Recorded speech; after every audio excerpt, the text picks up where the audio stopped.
Alright, so everybody, welcome back. Today we have a very special video. I've got a couple guys here with me. And we're gonna talk Batman today. And you guys wanna introduce yourselves? Batval, I'll have you back again. We talked about Batman before. We also brought in Chosen One. And have a new guest as well. Yeah, hi everybody. I'm so happy to be here. This is this is the Phantom of Hope, otherwise known as the Right Honourable Pete Hemingsley. Hello. Well, welcome to the show, man. Welcome. Hey, hiya. So yeah, it's almost upon Hey, us, guys. guys. I was going to say, POH was not going to be on this call originally, but he decided to crash the party as he always does, which is great. Well, So, I wouldn't call it. I would have hoped it would be called just a brotherhood and not crashing the party. But I came late to the party. But I mean, I'd hate to think I'm imposing on such a distinguished collection of gentlemen. Yeah, I mean, I kind of look at it like it's the Knights of the Round Table, and Merlin just showed up. And Merlin always has something good to say. Well, I hope so. Anyway, yeah. Hi. It's great to have you on, man. Yeah, we're gonna talk Batman, so I guess we can kind of just go around and give our initial like preview thoughts on how it's gonna turn out. But I gave mine already, but quick summary. I think that I feel as if this Batman movie has been miscast, and I think that Matt Reeves as a director, he can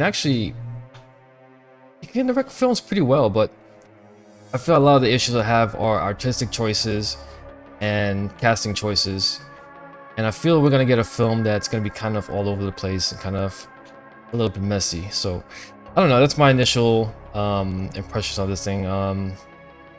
You want to take it from there, Batval? What do you think? Essentially, from the beginning, I've always just been interested to see what Robert Pattinson does as an actor. I still am, but as a Batman fan, I think, I've always said I'm a fantasy guy. Batman '89, Batman Returns is the closest to what I would want to see, and to me, I think, and I wouldn't think this post a Chris Nolan world, but I think this is showing to be more and more true. I think this is the polar opposite of everything I want to see in a Batman film. I think the whole realism thing that they keep hitting, I think when we see the film, we're going to understand what that actually means with the Batman character. And it's, it might be a decent film, although I think that's harder to believe when it's a 3-hour runtime. I would have supported that more if it was 2.5 hours or something like that. I think it might be pretentious, and I think over 3 hours you could definitely become pretentious. But it's the polar opposite of the sensibility that I have as a Batman fan and what I want to see as a Batman character. And yeah, action's better than Nolan, but that's you know, I mean, at that point we're talking about bare minimum things like picking at straws. So Mm-hmm. I can't really say great job because you have the action within the scope of the camera. I mean, that's kind of like, I would hope that's the 101 basic level. But I mean, yeah, it's that's nice to have the essentially action my. too, to be fair. Yeah, no. I'm saying, like, I don't know if I should praise someone for doing action in an adequate way because someone else did action in a horrible way. You know what I mean? Yeah, I agree with that. Chosen. yeah, I mean, I'm not expecting much from this film. I think, I've mentioned that before. I didn't know that this. Well, I hope that this talk isn't just going to be about the Batman, because I honestly don't have much to say because my expectations are very low. For this film, I am more interested to get into the nitty gritty of what Batman should be, expanding upon our talk on Clubhouse that we had a few nights ago. It's one of those things where it's like I have very little interest in this Matt Reeves film, but I just wanted to sort of hit everyone's opinion on the line as far as what they would do with the Batman character, how they would introduce certain characters, and how they would portray them in their own standalone or trilogy that they may have in their heads simmering. But as far as the Batman film itself, I don't really have much to say, and I'm not really that excited. So that's just my stance. All right, a Phantom of Hope. Yeah, so I think there was a chat I had with Batval Chosen, and I believe HH. The inimitable HH was on that call too, which was about a couple of years ago. When I told him that I thought Robert Pattinson was not up to the task, I said, yeah, he was a good actor, but he would not. He will try, and boy, will he try! But Agreed. ultimately, he would fail. And I still maintain that now, and that's what's going to happen. I think the heavy lifters in this is going to be Colin Farrell, and it's going to be Jeffrey Wright. And I think Colin Farrell is teetering on the edge of being a pantomime and a caricature. But even within the pantomime and the caricature, he'll deliver something that is so entertaining that it will probably become a fan favorite, and that'll probably be justified. So that'll be interesting to see. Jeffrey Wright will just do what he does, what he says on the box, and he's going to lock it down, and that's just what the guy does. Pattinson, well, he won't be half bad. He will not be half bad, but ultimately he just won't be able to achieve it. Now, at the end of the day, it's to be expected because at the end of the day, what is Robert Pattinson? Robert Pattinson, he is that guy who's from Twilight. He is that guy who's a girl's pin-up favorite. He is that guy who, as a man in his life, he probably has more girly friends than guy friends. That's who Robert Pattinson is. He's a public school boy from England.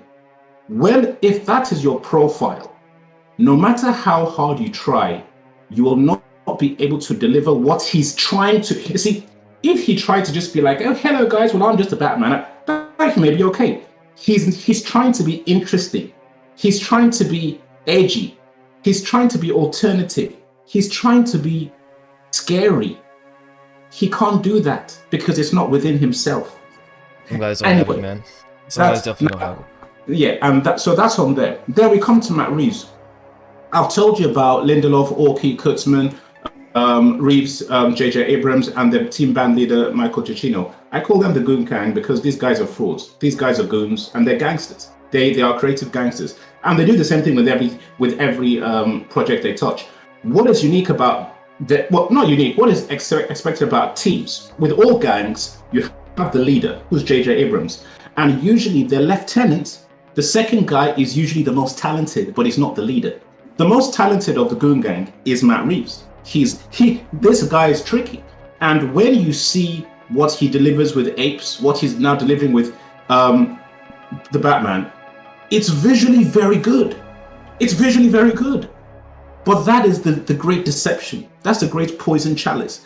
And what Matt Reeves is going to deliver with the Batman is going to be infinitely more tricky than anything Nolan did, because fans are going to celebrate this movie as the second coming, because he's going to hit so many nails on the head. The average guy won't know what's hit him. He'll think, "Oh my god!" They're going to chuck Nolan into the fucking den of wolves like the guy never, like they're going to drop him like a bad habit, which is ironic because I've been talking about Nolan for years. But all these people who are all the Nolanites and climate, when they see the Batman, they're going to dump Nolan like a bad habit. Now, then we talk about saturation, oversaturation. Why am I watching a Batman movie that's 3 hours long? Why am I watching a Batman movie where his costume is unrecognizable? Why am I watching a Batman movie where he looks rubbish? Because Warner Brothers have released so many Batmen. They've bloody well got, at the moment, within the next year, they're going to have 3 Batmen on screen with multiverses. That Matt Reeves is so... The same issue that happened with Garfield Spider-Man, where the studio is so greedy, they're giving the audience such little oxygen between iterations that the director has the unhappy task of trying to distinguish his project from everybody else. So what happens with Spider-Man is half the time it's at night, half the time he's fighting silly villains, crocodile people. His suit looks like a basketball, like a sporting. It's a bizarre Frankenstein. The same thing with Batman. You've got this bizarre suit that makes absolutely no sense. The suit is it's baggy. It looks like Mad Max. It looks like he's some kind of soldier. Why is it 3 hours long? Because you're trying to make the longest Batman. And his producer actually said it to Nolan. That, hey, you know what? But he claimed, but I said it in a jokey way. But hey, we're not, we're going to try to beat you. We're going to try to beat.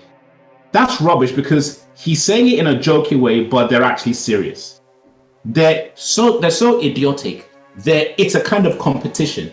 But the irony, which I'm not going to get into now, maybe in the later on in this talk, is that when you break down what Matt Reeves is doing, he's doing exactly what the Goon Gang does. This guy is a hack, and he's stitching together an amalgamation of a lot of different things, and he'll take certain shots, but he'll invert the shot. He'll take certain scenarios and he'll light it differently, but psychologically, subliminally, he's doing the same thing that a lot of better directors have done before him. And there's a bombshell that because I think Chosen might know about this. I don't think Batval has been on some other talks I've had with HH. I put together a dossier of daylight robberies that Matt Reeves has done. And I came across one of the greatest ones this week. And I've just been cataloging these egregious thefts.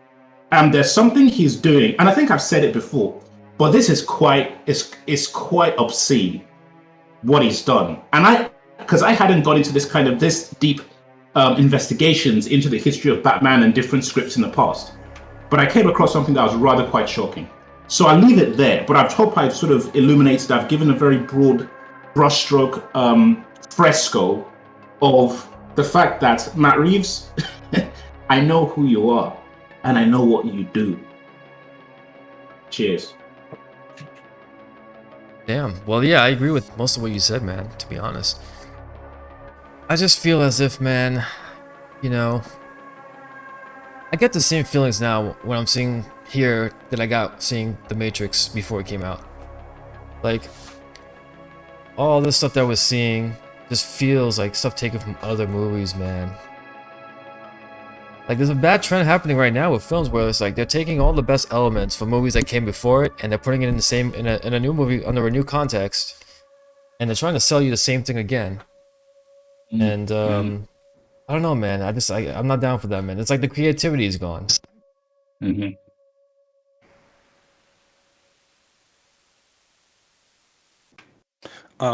Question for POH. When you say that, okay, so I agree with you actually when you say that Penguin and Gordon are probably going to be the most memorable of the two. Heavy lifters. The heavy lifters, yeah. The heavy lifters, okay, fine. But I'm having a hard time with Penguin though, because I guess my question to you is, have you seen anything in the trailers or TV spots thus far that wow you in the heavy lifter category when it comes to Penguin? No, and that's why I said he's teetering on that edge of caricature, where it's like, from what I've seen, the best scenario is it all comes together really well, and he actually delivers a great performance. I wouldn't bet on that. Okay. What I'm betting on, I do bet on it though. I'll let you finish, but to that question, I do see something to kind of defend on the other side of the argument. Okay, because for me, it's possible, but I wouldn't bet on it, because what I've seen is a cartoon character that's very good. And if you give me a very good cartoon character, that's good. Because Batman is a cartoon. So you see, you're in very special waters where you get a Heath Ledger performance. When what Jack Nicholson delivered was a cartoon performance, it was a caricature that was very bloody good. So what I'm thinking you're going to see because you could basically, Colin Farrell could very easily get a nomination for his performance. So what I'm seeing from Penguin is in the same vein as Jack Nicholson. So don't think I'm saying it's going to be bad, because what he's doing is very complete. It's a very complete cartoon. He has, from what I can see, he has created. And the way I see the film going, they're going to give this guy a lot of oxygen. So basically the guy that's going to come out of this, which everybody will be very jumping up and down about, will be Colin Farrell. Because Jeffrey Wright is just going to be good. He's going to be professional. He's going to be solid. He's going to do the thing. The guy who's going to basically be the fan favorite is not going to be Robert Pattinson. It's not going to be the Riddler. It's going to be Colin Farrell. And Colin Farrell will not be in it for that much. So it'll be one of those things where he won't be in it. So in a sense, that plays in his favor. When you're delivering a cartoon character and you have a low screen time, that's the the chemical formula for fan favorite cult hero, a la Darth Maul. So that's where I'm coming from. And also, I think it's gonna spotlight something else as well, which is, you mentioned it's like a cartoon, right? And I'm on that end of the spectrum. So when I talk fantasy sensibility Batman, when these guys talk realistic Batman, that's what they don't understand, which is this. When you break, okay, you could look at where was it, the 60s Batman show or the 70s show, right? Which everybody said, oh, we went from that to Tim Burton's Batman 89, which was serious, and the show was campy and the show was this. Yes, the show was campy, right? The show was campy. But if you look past the campiness and the fact that it was essentially a comedy TV show, if you look past, with the guy and the bomb and the milk and all this other stuff, there are elements. You have to look past that, right? Because it's the same thing with what they're saying now, which is, oh, Batman has to be realistic, but they're not looking past that at the negatives. They're looking at the positives. Just like with the Batman 60 show, they looked at the negatives of being a campy comedy, but they didn't look at the positives underneath that, right? So it did have a couple positives underneath that, which is it introduced them going through the secret clock entrance and pulling down to the Batcave. It introduced different elements like that. It introduced the mustache that Alfred started having, and then the comic books started having Alfred with a thin mustache, right? Same way Batman 89 and mainly Batman 89 influenced Batman the Animated Series. But the point with the Penguin is essentially this. That 60s campy comedy cartoon show did get the outfits right, because the thing is, even Burton understood this, which is when he translated Batman into Batman 89, he made it serious when it came to Batman, right? He put him in all black. He changed the outfit a little bit. He changed the car. He made Batman look more serious in that sense. Still fantastical, but serious, right? But the thing is, he didn't put, the Joker in some regular people's clothing, right? He didn't just say, I'm going to make the Joker like some mob guy, and the purple's not going to work, and the face paint's not going to work, and the prosthetics on Nicholson's face to give him that smile, we don't need that. It's going to be too unrealistic, right? Because the thing is, when you look at the comic books, there is a pop comic book element of Batman that makes it a fantasy, and that's not just it's Batman himself, but mainly it's his rogues gallery. And here's the reason why. When you say you want to make a serious Batman film, to me, that doesn't mean you need to make a realistic Batman film. It just means you're respecting and seriously approaching Batman the character, right? Yeah. But if you have a respectable, serious Batman, right, and he's the anchor of all those characters, his rogues gallery is supposed to be cartoon-like. It's supposed to be flamboyant. It's supposed to be colorful. They're supposed to have their outfits, right? Because he's the control, right? If you're doing Batman properly, those other characters can be out as outlandish as they are in the comic books. Because when they interact with Batman, you realize, oh wow, they're insane, they're crazy, they're absurd. This is a fantasy. This is not realistic, right? So it brings into attention the fact that you might not notice that Batman's also crazy in comparison to the rogues gallery being so flamboyantly cartoonish. And so it's kind of like this, right? If I had to describe it in the way that it should be approached, is the animated series, they look colorful, they have their outfits, they're flamboyant, but you're not really afraid of the villains, right? Like, it's a comedy TV campy show. You're not, they have puns and, stupid dialogue, right? Like, you're not afraid of them, right? But if you had the same colors, if you had the same fantastical theatrical elements which you see in the theater all the time, right? If you look at those old Richard III films in Technicolor, they have flamboyant colors. They have the fantastical set design. They have the outfits. They have all of that. But the performances are serious. It's theater, right? So the thing is, you can make them look like that. You can make the sensibility like that, right?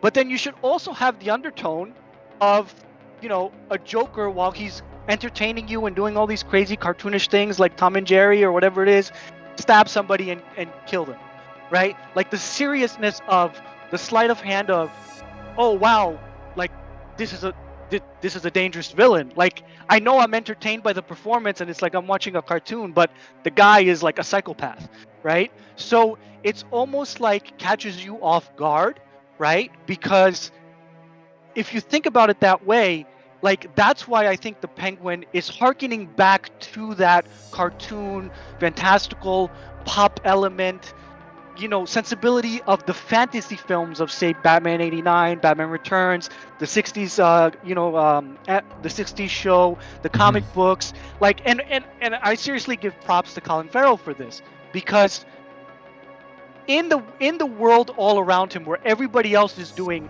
complicated, realistic, nuanced, deep, you know, intricate thing, and you know, Yeah, Reeves is yeah, yeah, yeah, stripping yeah, away all the fantasy and yeah, stripping yeah. away the setting and stripping, it makes the Penguin's performance stand out even more, because he's bringing that old school fantasy to You it, which see, is yeah, I mean, because all I will say for me is that I think there are two kind. Oh, hello. I was gonna say, where's the balance? Okay, go ahead. Go ahead. No, no, no, because and sorry. Nicholson had the perfect balance of what I'm talking about. He brought the Yeah, fantasy, but he brought the villainous too. exactly, because that's what I was going to say. There are two kinds of theatricality. Sorry, there are two kinds of camp. And the Adam West camp is not quite the same as the Jack Nicholson camp in Batman. And this is where the Colin Farrell things comes into it. There's a Like camp. like There's a like you camp. know, Sorry. real quick, like you know where he says "easy, sweetheart." Yeah. That's camp, but he's doing it right. Yeah, exactly. So it's one of those things where it's like, I think what the thing about the Colin Farrell thing, which is where it comes to Jack Nicholson, is that Adam West is comic camp, but Jack Nicholson he's falling into the area of theatricality camp. And when you're in theatricality camp, you're basically doing the Mercutio, you're doing the comic relief in, King Lear or Shakespeare. You're in that world. What he's bringing with Penguin, he's bringing the opera house, the theatrical. He is pretty much doing what Joaquin Phoenix was doing in that last scene of Joker. Because Yep. because Joaquin Phoenix is saying that the movie that Chosen One doesn't respect, but anyway, so Joaquin Phoenix is saying that once I become the Joker, I'm becoming a Was a gross. I'm gross chosen. We know what you said on the chat. We said it. It's all on the chat. It's I know. all on the chat. What do you think I'm You know. So basically, no, but obviously I don't mean it. But so what I mean is that you've gotten to that place where the actor knows that when I want to get to a place, that's why he became like basically an older woman, and in that scene with De Niro, it's a psychological place that when you're on a certain frequency, it occurs. And with Colin Farrell, what he's doing, which as Batval said is very clever, is because this is a man who he's been in True Detective. He's no dummy. He's a character actor. Yes. So he is saying that, listen, and he's very clever because he sees an opportunity. Nobody cares what I do. Robert Pattinson is trying to win his Oscar. Paul Dano, Gungang Marlon Brando is trying to win his Oscar. I'm just gonna go for it. And because of that reason, he's gonna end up being the most memorable thing in the film. That's a good point. And here's the thing too, right? Because after the era of Marlon Brando, everybody wanted to be Brando, right? Yeah. So everybody's doing the method acting thing. Everybody's you got to be nuanced and you live the character and the small details of the character and all these types of things, right? There's another school of acting or character actors, which is not the method, which is you simply play the archetype and you color the archetype with a little bit of nuance but a little bit of tradition of what the archetype that you're playing is. And when you look at Jack Nicholson, Colin Farrell as the Penguin, right? Danny DeVito as the Penguin, Michelle Pfeiffer as Catwoman, Batman, Keaton as Batman, right? Mm. Reeves as Superman, right? Reeves gave you his interpretation of the archetype of a nerdy reporter. He gave you his interpretation of the archetype of Moses, a hero, like essentially the Jesus story, the hero, the savior, etc. That type of confident character. Nicholson gives you his interpretation of a crime boss. When before he even becomes the Joker, you gotta have a sense of like his version of the gangster, Yeah. right? So he's playing the gangster. The girl says, "You look really great in that suit. I didn't ask." Right? It's a simple interpretation. There's no complicatedness to the fact that he says, "I didn't ask." Like he's playing a certain kind of gangster, right? Certain Yeah. kind of powerful character. When he starts doing that theatrical operatic performance with the buzzer and then he fries the guy, right? Mm. And then he starts laughing and telling jokes. I mean, we got to be honest. That's where the Joker from the animated series came from those moments, right? Because that's what you started seeing in the buzzer in the animated series, No, and how Mark no, Hamill. That's true, yeah. Look, So- Burton completely changed. He influenced everything after that. Right, and essentially, here's my question, because this whole realism thing drives me crazy. I have to ask this question. You remember the moment in Batman Returns where the Penguin crashes the party with his little duck thing? Yep. So here's the question. And Burton's probably one of the better guys we've ever seen do this. He has a way of playing the operatic and playing the fantasy and playing that. The best way I could phrase it is that childish cartoon surface level sheen, right? Mm. But underneath it's serious, and underneath there's no childish to the narrative. Like the sensibility underneath is very structurally sound and legit. Like the duck crashes the party, but he plays the scene straight, right? He doesn't play it as campy. It's just a flourish of the visuals, right? It's just a flourish of that fantastical element. So here's my question, because I know what the answer is for me. Do you want to see a Batman film or interpretation where there is no giant rubber ducky and there is no fantastical outfits and there is no expression and childish entertaining performance with the villains, that you like them more than you like Batman as a very introverted, serious character? And a lot of times they're making fun of him, especially the Joker, for how serious he is, right? So when you watch these films, just like when you read the comics or watch the animated series, the villain should always entertain you more than Batman does. But underneath the entertainment, they're psychopaths, they're criminals. And that's realistic, because a lot of times in the real world, mass murderers, psychopathic killers are the most charming people you've ever met, right? And they're super entertaining, but they're underneath underneath that facade, it's dangerous, right? So that's what so I asked the question: would you want to see a movie where those elements are stripped, and essentially everything is going to be like we're going to see it in the Batman, right? Or not Matt Reeves, Chris Nolan's movies, where the Batman essentially looks like he's wearing a Halloween outfit, right? The thing is, the Penguin's performance is going to draw your attention to the type of Batman films that I'm talking about, which is playing the archetype. John Ford films, this is a cowboy. John Wayne, you're going to play a cowboy 50 different times. Give us 50 different, slightly different interpretations of the archetype of a cowboy. But he's not doing some nuanced method acting. It's like it comes from the theater. It comes from an older school of acting that was not so complicated, because and to your point, Joaquin Phoenix, he did the perfect balance between this, because Chosen One just said he's got a meeting or something, I think, was in the chat, that he's going to be dark for a bit. He's going dark for a bit because he's got a meeting apparently. Okay, all right, no problem. Gotcha. But essentially, I'm on the side that you're on, which I think that you're on, which is I thought Joker was one of the more masterpiece films that we've seen in the last 10, 15 years. And for the first 90% of the movie, it's not anything that I recognize as the Joker. It's just a film with a character called Arthur, right? But by the end of it, when he becomes the Joker, it reaches the climactic moment where the ambulance crashes into the police car, and they drag him out of the car, and then he kind of spreads the blood along his lips to make the Joker smile. Yep. That sequence, as it unfolds for that like 10 minutes, and then the ending sequence where he's in the hospital, he breaks out, he's got the bloody footprints, and then you see them chasing him back and forth, the Yep. guys. That's that cartoony comic book animated series, campy theatrical like sheen that I'm talking about, right? It's like you can feel that they've gone to another level, which is like, this is what you're supposed to see for 2.5 hours. This is like, they managed to capture that.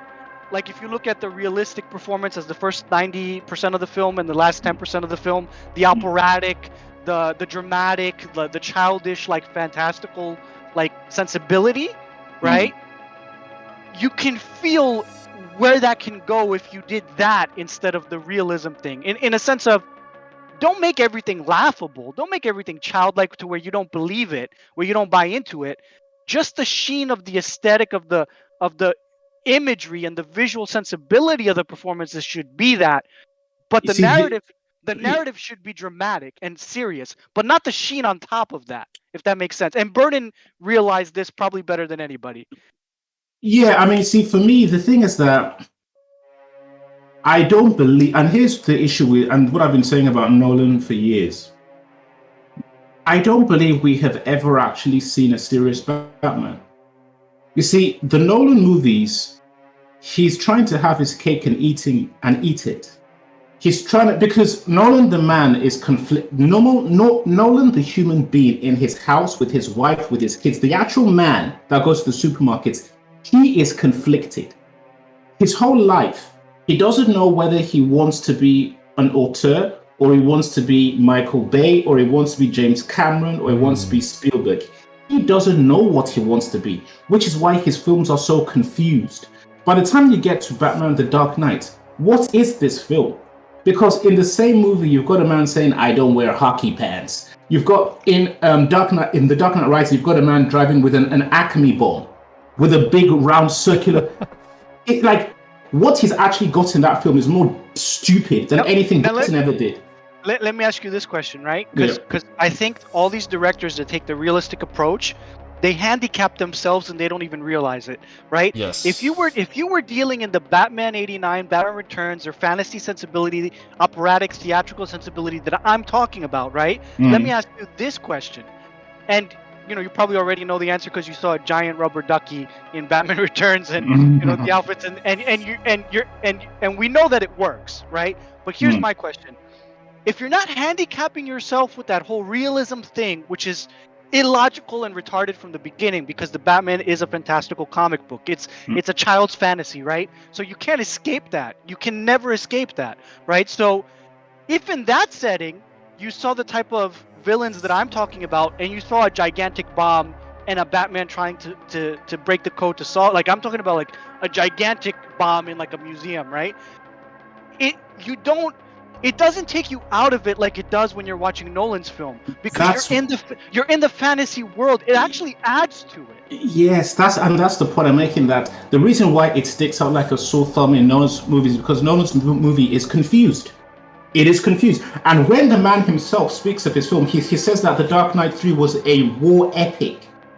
He used the words a war, a battle. I'm like, are you mentally ill?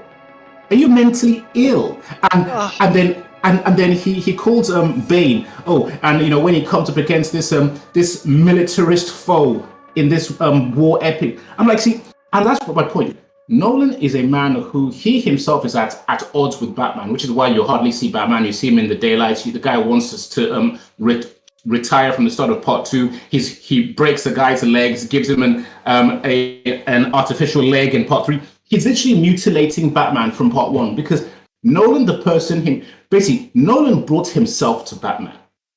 And every director brings themselves to the role. The reason why Matt Reeves has chosen Pattinson is because Matt Reeves likes Pattinson, because Pattinson, the guy in real life, is like Matt Reeves.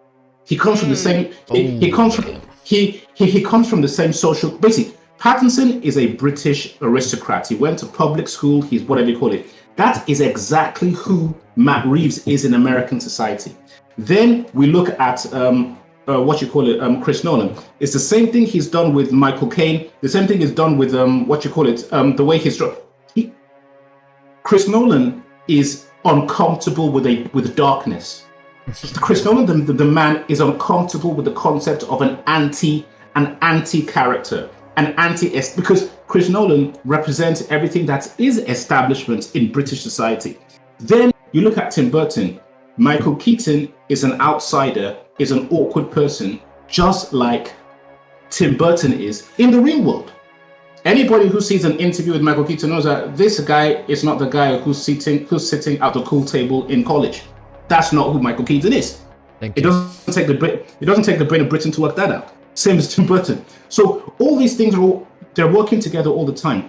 But what I'm saying with Batman is that I get what you say, Val, about theatricality, but a part of me would like to see what a Batman movie would be if it actually was serious. Because for me, the theatricality in Batman would be the same dichotomy between Clarice Sterling and Hannibal Lecter. Right, but so here, when I say theatricality, right, I look at films on two levels, right? I look at films on atmosphere, visuals, and sensibility, which I look at like the icing on a cake, right? And then I look at the characters, the narrative, and the plot as the cake, right? So when I'm saying operatic, when I'm saying theatrical, the best way that I would look at Batman, because there's so many different elements, you have to understand all of the pieces, right? Too many of these directors, they focus on, oh, he's a detective, we're going to give you he's a lot of things, right? He's not just a detective, he's not just a martial artist, he's not just a rich billionaire dude who has a bunch of fancy, like, it's a lot of things in combination, right? And you kind of, so that's why I say the archetypical character acting that's not method acting, it can guide you as a filmmaker when you're making a Batman movie, and this is why, right? It's a lot to handle. So if you break it up into archetypes, you have something to guide you, and it's simple, right? Let me give like a tangible example of why this would work, right? Theatricality and all this stuff, right? You have these huge settings, right? So, let's say you place, in my opinion, Batman films should only be one of three genres or sensibilities: either fantasy, sci-fi, or cyberpunk, right? Now, the narrative story itself, I think, should be handled as a mix of genres, partly psychological, like Silence of the Lambs, which is in one-on-one scenes, partly martial arts genre film, and I mean East Asia martial arts genre film, where it's not modern blockbuster action scenes and explosions and that type of stuff. No. Like police story action sensibility, where you spend months choreographing the action, right? Like that type of old school martial arts genre film, right? And you use the archetypes to guide you, because even as I'm saying this, that's a lot to handle, right? So how do you guide yourself? You guide yourself in this way. When you say Batman, metaphorically speaking, and this is what I would do if all the actors were in a room and you're putting together their characters, I would say, give me a list for your character, metaphorically speaking, of what your character represents. Forget the whole method acting thing and who's Bruce Wayne, and it's not important, right? So, metaphorically speaking, Joker, chaos. Okay, chaos. Batman, control. Okay, control. Riddler, knowledge seeking, truth seeker, riddles, confusion, just very one word metaphorical, like representations, right? You play that representation. So how does that guide you? You know the scene in the Batman where he beats that teenage kid with the Halloween mask on, and all the kids are like watching, right? And he pummels the guy like 70 times, right? So, one simple word. Batman is control. Okay, how does that influence you doing that scene? Very simple. Very simple. The kid approaches him, dodges, one punch to the head, the kid's out, right? He's not going ballistic. He's not angry. He's sitting there looking at the other guys. Either they run away, or he has a conversation with him with like one or two words. But this is year two, not year one, but not year three, year two, But see, that's where that's where it gets complicated, because if you say Batman is control, does it matter what year it is? No, he's a force, right? This is a force for control. This is a force for chaos. It's okay. Mr. Freeze, you're the elements. You're the winter. You're the seasonal aspect of depression that comes cyclical for everybody's lives, right? You're the grapes of wrath. Okay, you tell an actor, Mr. Freeze, you're the grapes of wrath. How's he gonna portray that? I guarantee you it's gonna be more nuanced with just that simple "you're the grapes of wrath" than any nuance like who is Victor Freeze and what is his history and blah blah. No, because you gave the actor a metaphorical image and you said this image, which has a bajillion connotations and things associated with it. I want you to portray that. Portray the grapes of wrath. Portray winter, right?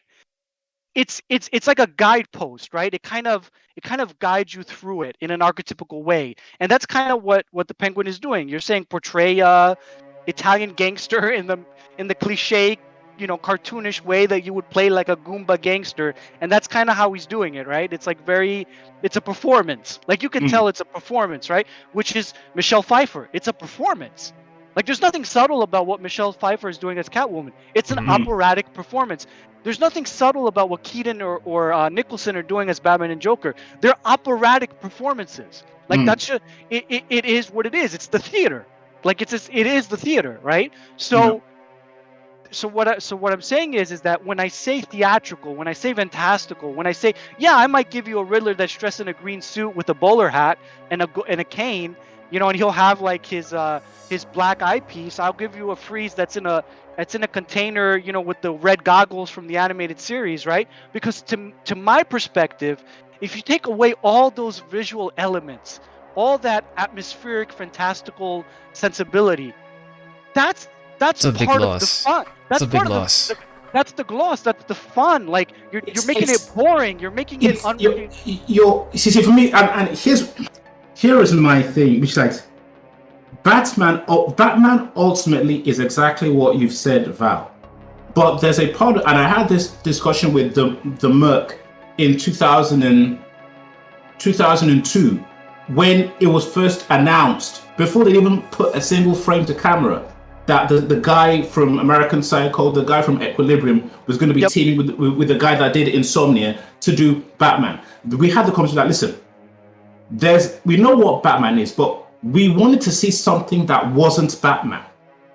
We wanted to see something that was, what would it be like if I was watching Seven or Silence of the Lambs, but this was Batman? That's what we wanted to see. But when you say this isn't Batman, right? Let me ask you this question. Yeah. When I describe the fantastical elements, that's one side of things, right? Yeah. Then we talk about the plot, the characters, and the narrative, right? Yeah. Why can't there be a Batman film within one film, the same film, right? Where you have theatrically dressed villains in how they're dressed, fantastical elements, fantastical sensibility, like an action adventure 80s Spielberg sensibility, right? Yeah. On the surface. Why can't you have that at the same time that you have a narrative like Seven? At the same time that you have Bruce Wayne in front of a mirror for 45 minutes acting like Bruce Wayne, getting his smile perfect, getting his expressions perfect. Then you see him go on a date with someone and you're realizing, oh my God, this guy's a psychopath. You can do both, but it's difficult because you're balancing the childish with the darkest of the human nature, right? So it's almost like you're combining Silence of the Lamb, which what's a great like flamboyant, colorful film? Like what's a prime example of a childish, like fantastical film? I can't think of any. But you know what Mad Max does? Fury Road. Yeah. Fury Road is the closest thing I can find. It combines the dark and the serious with the narrative and the characters, but in a fantastical sensibility. Can you imagine Fury Road if it was like realistic without the colors and without the design of the characters and without those little nuances? That's essentially... Yeah, but basically, okay, to answer your question, there is no reason why that can't be done. Absolutely, there's no reason whatsoever. And Fury Road, as you said, is a close thing to that, and it would be very different without the colorful elements. But the thing that me and the Marco said was that we imagine that what would it be like? So we're not trying to justify the existence of, we're not trying to say that it should be this way, but we'll be like, what would it be like if somebody made a Batman film that used the Riddler, because the Riddler is the most normal of his foes, and made it like Silence of the Lambs, where this was a serious film about an unhinged man who went through trauma as a child and decided that he wanted to dress as a freak to scare people because he was unhinged, and he comes up against a serial killer like the Zodiac killer or like the person in Seven. What would that film be like? And in our brains, because, and listen, everybody's different. My brain works a particular way, and for me, that is what I like about Batman.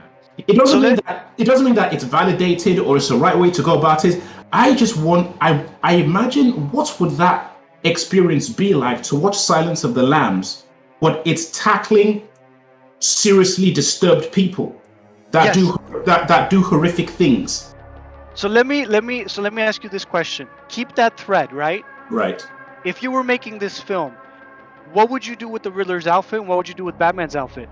Would you change it or would you keep the fantastical element even with the thread that you're talking about right now? What would you do with the outfits visually? Okay, and the interesting is that with the visually, if I was doing the Riddler movie, the Riddler would actually, and here's why Matt Reeves is a very, very, very messed up guy, because he's tricky, but as I said, he's the most talented member of the Goon Gang, because if I was doing a Riddler, he wouldn't look that much different from how the Riddler looks in this film.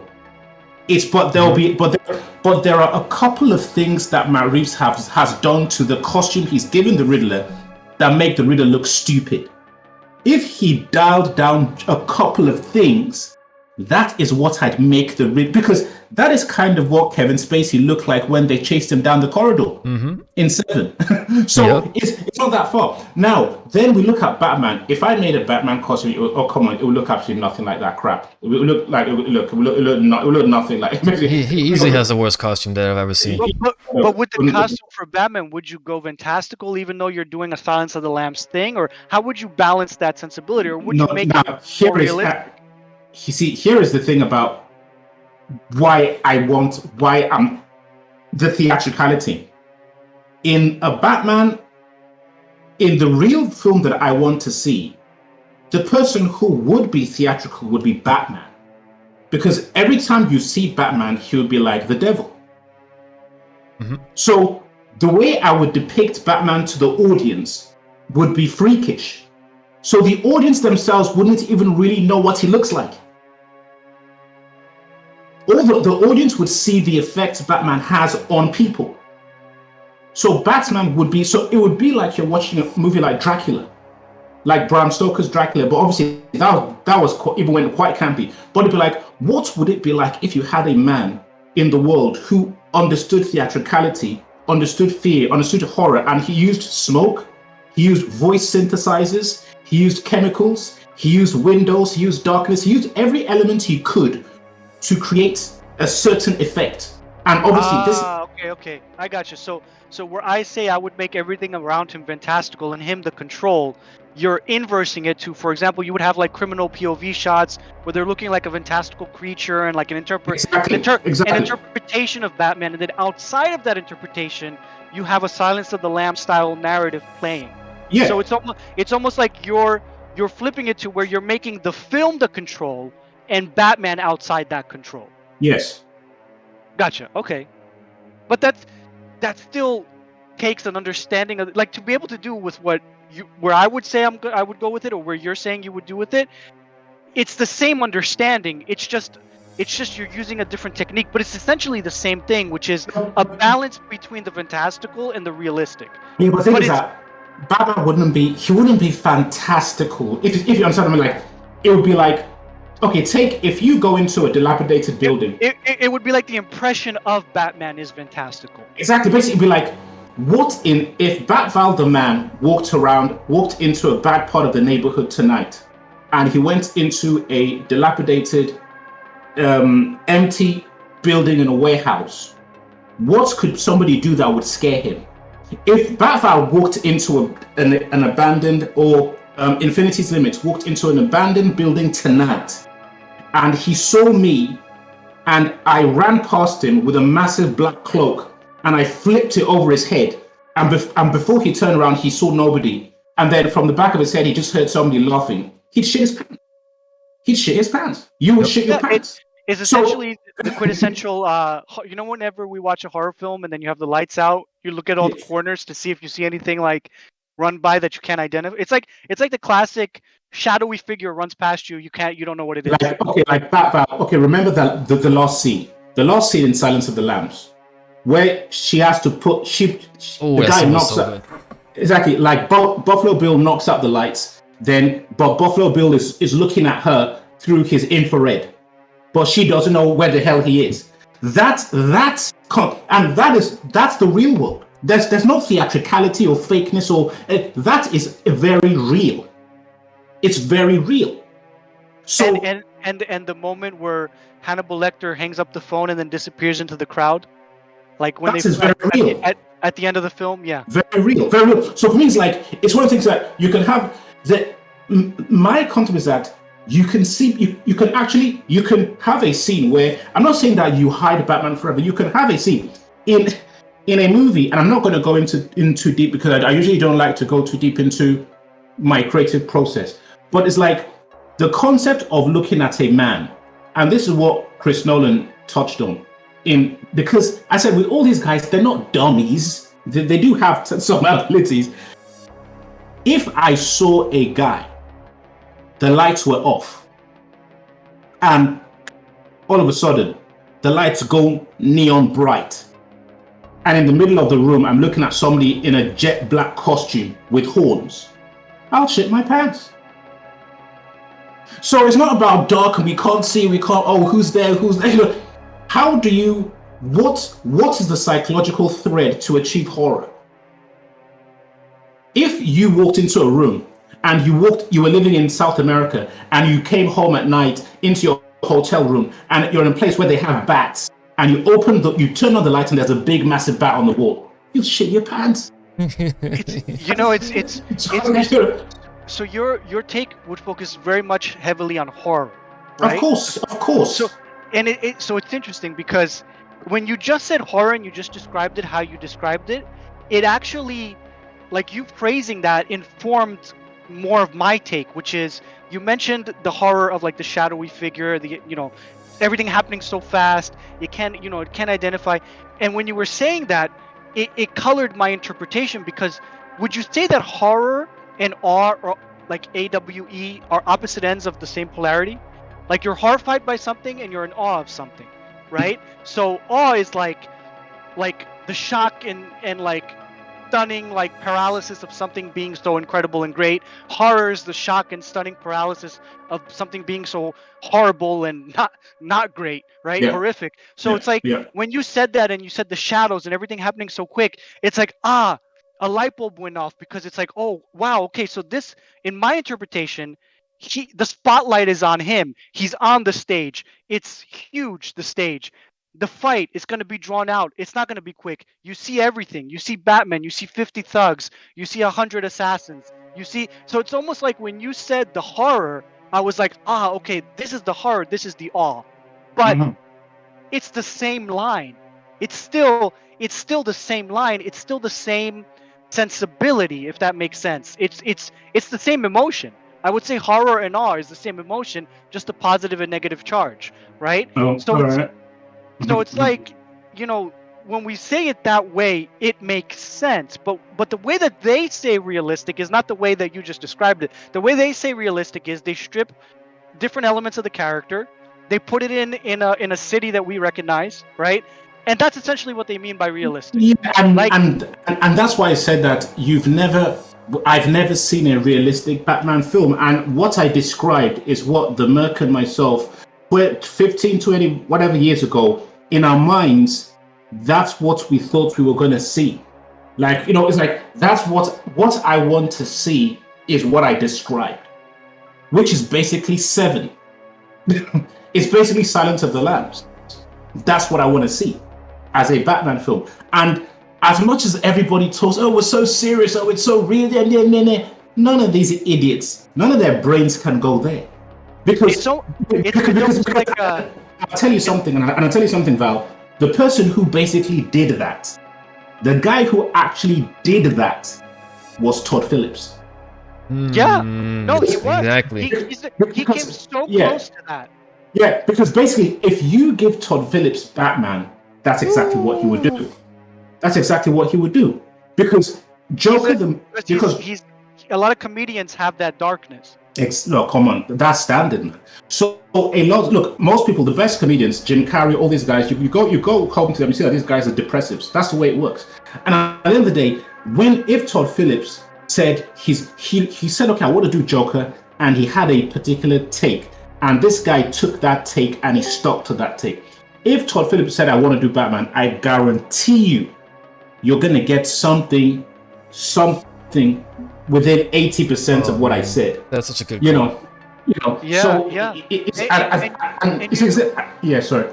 No, I was just gonna say real quick, in the last 20 minutes where the chaos is happening in Joker, Yeah. the first thing you're thinking about is where's Batman? Because the setting has been set in such an ethereally effective way that like, oh, okay, in this world, in this stage, how he just said it, I know what this Batman would look like. Like, because of the Joker and Joaquin Phoenix and everything else in the chaos that's happening and how it's portrayed, and the riot, and he's kind of like an idol to all these like people in the streets, right? And there's like this escalation of like, you could feel the energy of like this going a nihilistic way, right? You're almost like, oh, there's something missing here, and it's Batman. Like you feel like what that character would look like in this world. Can you imagine? If you had Pattinson going up against that Joker? Well, no, I would say get destroyed. Not Pattinson. No, I know. I'm just saying. Hypothetically, let's just say that he was facing up against that Joker. I would be worried about Pattinson. No, I'd be scared for the guy.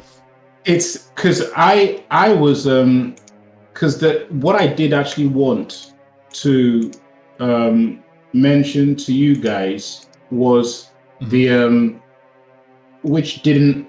Okay, because you can't share stuff, can you, on this? Because remember I said that there was something I wanted to show you that was my because I think I haven't showed you guys all my different elements of how I see how I see Matt, what's his name? Well, you could probably send Infinity like the images and then talk about them here, and then when he edits it, he could put the images. I'll put the images up, yeah. Oh, okay, so basically, but because I can't share my screen now, but does sharing my screen work? Are you actually recording I guess what I'm saying is that if I did share my screen with you guys now, let me see what we've got. Title. Why doesn't it just say screen?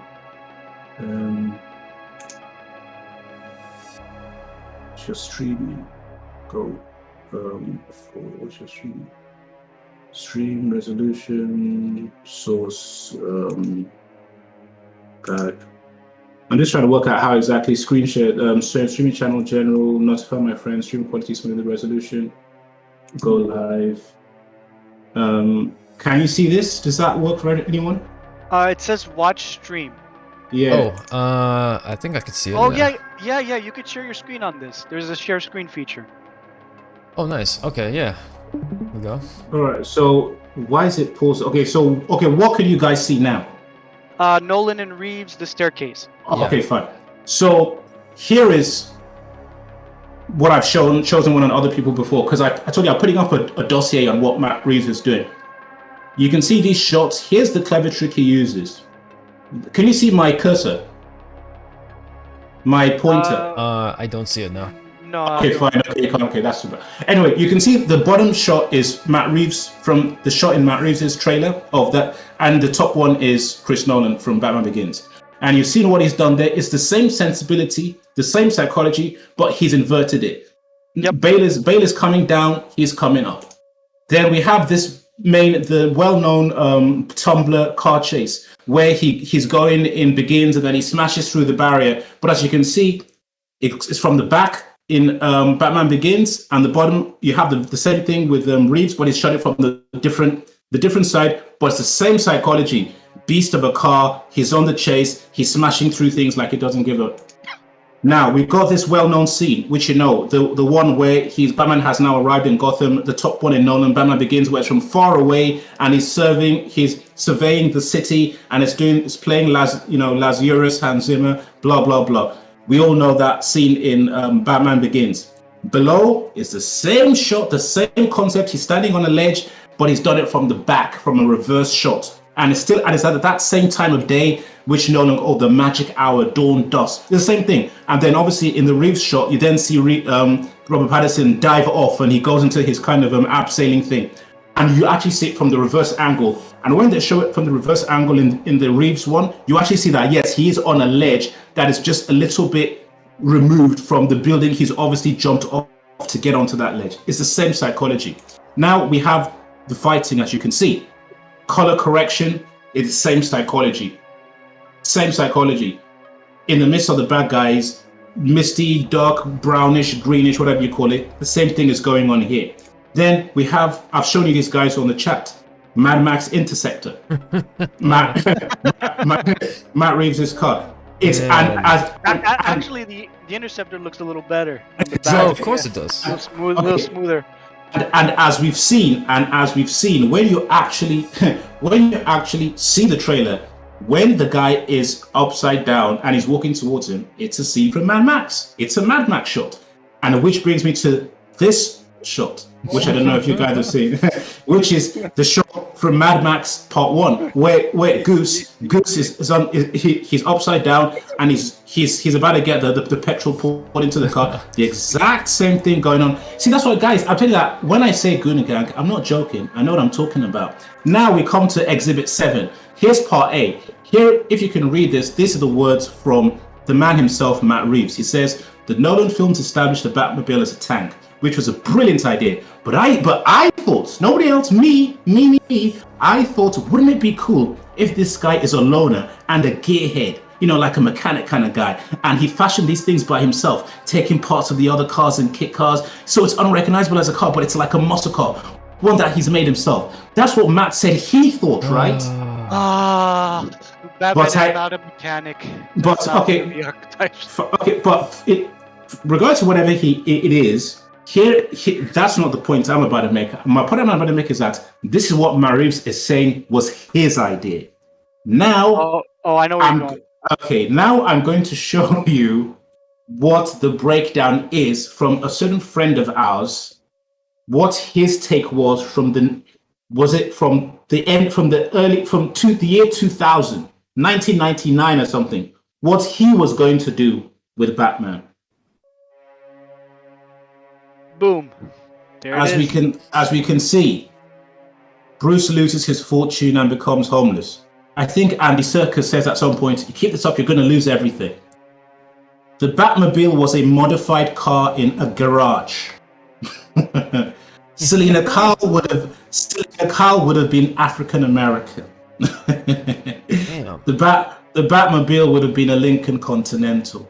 Ooh, Lincoln Continental. Okay. A Lincoln Continental. This Batmobile had an exposed school bus engine, and doesn't sound that different from the vehicle we'll be seeing in the Batman next year. The Batman was based in an abandoned subway tunnel. Oh shit! And the Batsuit, he had razor blades on his gauntlets. Oh dear! It's almost like a detail by detail lift, like not even trying to hide it. So, Mary copy someone's homework. So, well, here's the question though, because he's lifted it almost exactly, right? Like, there's no hiding that. What, in your opinion, would make this not work when Reeves does it, and would have made it work in Aronofsky's version? Well, you see, because Aronofsky did change a lot of, because these are a lot of big changes. But where do you think he was going with it versus what Reeves is doing with it? Where do you see it's similar to what you said about Burton and because it's good that I think has Chosen One returned, or is he still gone? Yeah, I'm here. Okay, so because Chosen One, I've seen a lot of my earlier. I mean, did you see my earlier? I mean, basically, how long have you been here? Because you've seen all my earlier exhibits. You've seen exhibit. All of these. He's seen all of these. So this is my dossier, basically. So. And Aronofsky's as interesting a guy as Burton, just a little different. Yeah. I mean, basically, for me, it's like what you said about the duck. You see, here's the thing. If they said John Peters, that whole thing in Superman Lives, I told you guys that you guys should all watch that documentary from Schnepp. Is an incredible doc about the death of Superman Lives. they talk about John Peters and how they wanted to get Superman off the table, and obviously Kevin Smith, being the idiot he is, was trying to basically rip off, insult Burton and insult Peters and insult everybody because he couldn't get his Superman made. He was going that John Peters wanted a big spider in Superman. He was just obsessed that we must have a spider, we must have this big spider. And of course, to everybody, it's such a ridiculous idea. And eventually, when Superman Lives didn't get made, he put that big spider in Wild Wild West. So that's why we had that big spider in Wild Wild West. Now, the interesting is that when you see, and here's what, to answer your question about Aronofsky doing the exact same thing that we've seen in this list. If somebody says, I want a big giant duck to come out of the water in a party in a film, everybody will be like, what the are you stupid? But then when you watch Batman Batman Returns, that's exactly what happened. And nobody batted an eyelid. Because it's his baby. And this is the same thing as when you said you wanted a giant spider.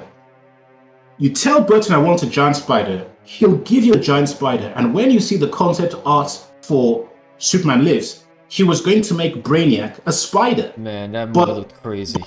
But the thing is that for Burton, the spider he was going to make was that Brainiac actually looks like some kind of Phantom of the Opera with a massive cloak. So half the time you don't know he's a spider. But for the fact... Exactly, but for the fact... That's really smart. Exactly. So for the final reveal, he would have... there's a movie I'm thinking of that I can't remember the name of it, where there's a similar concept where you see a character it was Burton's Mars Attack, where they had cloaks and stuff. Yeah, well, basically, the character seems quite small, but then when they they enter battle mode, they kind of stand up and straighten up their spinal cord, and they kind of become this, a bit similar to, was that Gul'dan in that Warcraft movie? Which wasn't very good. But remember that Gul'dan, he looked quite small and slight, but then when he wanted to fight, he stood up straight, he was like massive. That kind of concept. And when you see the concept art, that's what Brainiac would have been. So you'd have had Superman fighting this kind of freakish Brainiac monster thing, and visually, the concept art looked pretty crazy. So it's like when Aronofsky says he's going to have a Lincoln Continental, he's going to have a guy called Al, and look at this, look at this. He was going to make Alfred black. He was going to make Selina Kyle black. He was going to make, I think he wanted Damon Wayans or somebody. No, actually that was Burton. But he was going to make Robin black. It would be the same but vastly different. Exactly. Mm-hmm. Basically, Aronofsky in 1999 was on the wavelength that all these idiots are pretending they're on. And things are, unless a guy like me runs around and digs this crap up, a punk like Matt Reeves, he's going to run around trying to convince everybody that all these ideas that he's ripped off so many people are his. But that's what the Goon Gang do. That's what J.J. Abrams does. That's what all these idiots do. But unfortunately, with Michael Giacchino, he can't. There's no music. It's a bit hard because he can't literally just go and steal Zimmer's music. So he's actually got to kind of make his own music himself, and that's why it's so crap. Because you haven't got a lot of wiggle room for theft with soundtracks. But when you read this stuff, it reads literally like a cheat sheet. It's incredible. It's actually incredible. And when I saw it, I was dazzled. That is some incredible research, man. How did you come across that? I come across many things, and because because the simple thing is that in my brain, if you have like 20 years experience of something, things that are interesting to you kind of leave a kind of bookmark in your brain. So when you come across certain things, maybe 10, 15 years, you'll be like, wait, that sounds a bit familiar. And then okay, wait. I think I better go and reread this. And when you reread, I see certain, like all these shots I've shown you, I see certain shots and I'm like, wait, that staircase, that stairwell, that feels a bit, what's that in Begins? Then you go to Begins and be like, oh shit, then you see him on that building. I'm like, wait, but there was that shot in Begins where he's standing and he's just looking at the city and it's not quite dark, it's not quite light, but there's a certain feeling that I'm getting from this that's very similar. Then you look at me like, wait, this is the same damn thing. Then the upside down car, I'm like, and him walking, like, this is very Mad Maxy. Very Mad Maxy. And then, you're wondering, That's Goose upside down before they pour the petrol in his car. It's the same damn thing. But then when I'm looking at, but the thing that really clicked was when I read that this thing when it goes, oh, a gearhead. I'm like, I read that 10 years ago. I know I read a mechanic Batman fixing up his car. He put his car. I read that with Aronofsky, and then I dug up the Aronofsky spreadsheet and a lot of different things that I didn't even know, like the African American Selena Kyle, like the abandoned That's crazy, man. Abandoned subway tunnel. That's exactly where the guy is in those trailers. That's exactly where he is. He got razor blades on his gauntlet. The guy's got those sharp things on his. It's the same thing. It's the same. You are ripping off Aronofsky. That's what you're doing, and that is disgusting. But at the end of the day, because he's a competent filmmaker, it's gonna go down gangbusters with the fans. It's gonna go because he's doing a very simple thing that Nolan never did. Nolan was too conceited. He's like, Batman has got to fight. He's got to be a detective, and you've got to see bats. Once anybody is a half-decent filmmaker and you deliver those things, you're already going to be onto a winner. And you're already going to rip the shit out of all of Nolan's films. And that's what's going to happen. So you're going to have a hard time explaining to anybody why the movie that this guy is going to make is going to be bad. Because nobody's going to want to hear it. This movie is going to be the second coming to Batman fans. Standard. That's what it's going to be. And you're wasting your time. As far as they're concerned, it's brilliant. And in a very sick way, it is brilliant. Because in a sick way, this film is going to be the most Batman film that has ever been made. Even more than Tim Burton. Which is why I said Batval, I wanted to see a real Batman film. Because unless somebody goes to that place, you're going to have people like Matt Reeves because Tim Burton, that was a take. Everybody did a certain kind of take. This is the closest thing you're ever going to see that it's just literally hitting. Because Matt Reeves as a man actually has no artistic integrity himself. He's almost like the perfect school pupil. He's going to give you a Batman movie that is basically an A star. Or an A, it's going to be an A grade Batman because it's going to do every single thing it says in the instruction manual of this is how you do Batman. Matt Reeves, this good teacher's pet, is going to do every single thing to a T. So by default, it's got to be good, right? That's how Goon Gang works. It's just that J.J. Abrams tried to do it, but he's not very good. So he screwed up. Matt Reeves actually is a good director. So he's gonna play the game the best. And from what I've seen from these trailers, this movie is going to be the second coming for Batman fans. Straight up. Is there any chance that doesn't happen? No. No. No. Okay. So Okay. I've said it here now. No. Like, I'm going to watch it and I'm going to be like, this movie is crap.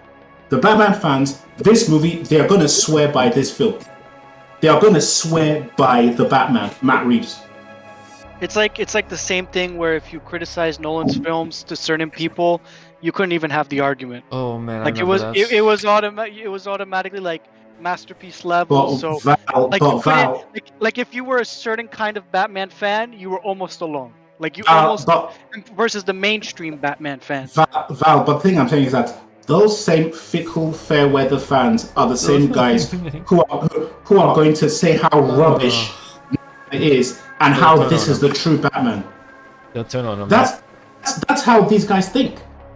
Because the truth is that Nolan's movies were, and here's why it's going to be very difficult, because Nolan's films were objectively bad. Matt Reeves' movie is going to be objectively good. It's going to be objectively good. That's the problem. Matt Reeves is going to make a film that when you watch this film is actually good. It's not bad. It's good. It's only when you start thinking of, wait, is Pattinson really actually scary? Why does he look so off the hinge? Why is his suit so... It's only if you're asking those questions that the movie becomes rubbish. But the average Joe doesn't think about that. A lot of them already dismissed all that stuff. Exactly. It's actually kind of scary to think about because, after Nolan's films came out and it was such a masterpiece, it put him on such a level that he had a certain kind of influence for the rest of the films he's made since then, and a certain Exactly. status. Yeah. And it's like if that happens to Reeves to a greater or similar level, it's like, wait, what do he and JJ then get their hands on as a result of the success of the Batman? That then they're like involved in like, because look, the Batman's coming out. They got a Penguin series coming out, which Reeves is directly involved with. They've got a new animated series coming out, which Bruce Timm, Reeves, and J.J. Abrams are involved in. And they said it's not a sequel, it's not a prequel, it's a spiritual sequel, whatever that means. I don't know what that means. Then they got the Gotham Police movie thing coming out. So those are already your hands in a couple different things, just with Batman. But what if they start getting involved in? Because look, if it's successful and critically well received, then Matt Reeves is going to have more control and ability to direct other properties and films, right? Of course. So that's the scary thing, because then it's like, where does it go after that? Basically, we are in trouble because we're going to see a lot more Matt Reeves after this. Do you guys think there's gonna be a sequel bait at the end? I have a feeling there will. Oh yeah, he's going to become. They've already talked about. Reeves has talked about it. Pattinson has said he likes the Mask of the Phantasm, and he's already mapped out like 2-3 films where he's going to take the Batman character and all this type of stuff. Which, I do have a question, because Steve1, you had an interesting take on the last video on Bruce Wayne. How would you say, your opinion in terms of what we're seeing of Pattinson's Bruce Wayne and Reeves' Bruce Wayne in this versus what you would think of Bruce Wayne? I think someone used the term emo on One Talk. I mean, obviously that's where they're going, and that's not. Oh yeah. That's not where I would take the character. That looks like he should be in My Chemical Romance. There you go. I just feel that, again, as the world crumbles down around Bruce Wayne, as things ramp up, and any normal man would break, I think what's going to separate him and what's going to make you kind of look twice or kind of cock your head sideways at him is that he is just as calm as he is when things are going well. And that's the kind of Bruce Wayne that I would want to see in my definitive version of Batman. I think that what Batval said was bingo, which is that what makes Batman Batman is that from the day he was a child, he has a character trait. And if I was doing Batman, the reason okay, look, I'm not going to go too deep. All I will say is that he has a character trait. And the character trait has to be a certain stillness. So even as a child, as a kid, as a teenager, as a Batman year 1 or year 2, and it could be that he's emotionally disconnected. It could be that he has a problem with his emotions. So for some reason, he has the ability to be disconnected. So the way in which he'd be unhinged might be, maybe as a youngster, he maims people as opposed to learning that, okay, I don't need to break their legs. I don't need to make them a paralytic. Basically, it all connects psychologically speaking, because POH mentioned Silence of the Lambs earlier, right? And we can say that Burton had a certain kind of stillness in Keaton's performance as Batman, right? And a lot of performance in his eyes, but in terms of his body, very still. But if we want to go further than that, we have to look to Hannibal Lecter's stillness in Silence of the Lambs, right? Which is, the scene that every comic book reiterates, where Bruce Wayne, the kid, is kneeled when his two parents are dead and the blood is all over the place. So in that moment, this kid who, before that inciting incident, you picture laughing and smiling and being a kid and coming out of the theater or whatever event you had them attending or doing or whatever. Now in that moment, that kid, I would imagine, in any interpretation in that moment with his parents' heads in a pool of blood and him kneeling there because the guy didn't kill him too, I would imagine that kid would be completely paralyzed and completely still, right? Yeah. But from the outside, you don't see what's going on inside that kid. You just see he's completely in shock, which he would be in shock, realistically. right? Because he was 11 years old, 12 years old. He would be in shock, right? And you picture Gordon would put him in a blanket, and he would still be in shock. Which I think most comic books, that's how they interpret it when Gordon, gets him and covers him up and puts him in a blanket, and then they end up at the police station or wherever. Now, as a filmmaker, as C1 was saying, no matter what kind of craziness is going on outside of this guy as an adult, because we saw him as a child, now he's an adult. The kind of craziness that he went through internally in that moment where he was paralyzed by grief and shock, and we don't see what's going on inside that kid, right? Here's what's going on inside that kid. If you have any kind of interest in Batman as a character, as a filmmaker, to really explore like Batman from that type of psychological perspective, is in that moment his ego and his id completely shattered, right? Which is typically what happens to someone when they have psychological trauma. Now, when they shatter, when the ego shadows, which is the identity of the self, you develop personas, but personas are like puppets, right? They're not actually you. So, you might see someone interacting with you and you're interacting with their persona, but inside that's not who they are. They're a puppet. That's a puppet that's a mask, right? Because they don't trust, or because, they're going through certain defense mechanisms, with different personas. And someone could have 2 personas, someone could have 3 personas. All the archetypes in psychological therapy, when you look at the archetypes, I think it's about 27 or 32 personas, right? Batman has 3 of those possible 37 personas, right? And shit. Essentially, none of them are like, when you say someone is socially calibrated or a civilized, socially calibrated, normal person, none of his 3 personas are socially calibrated, right? So he's got the Batman persona, which is that's not a persona that would allow you to interact with the world, right?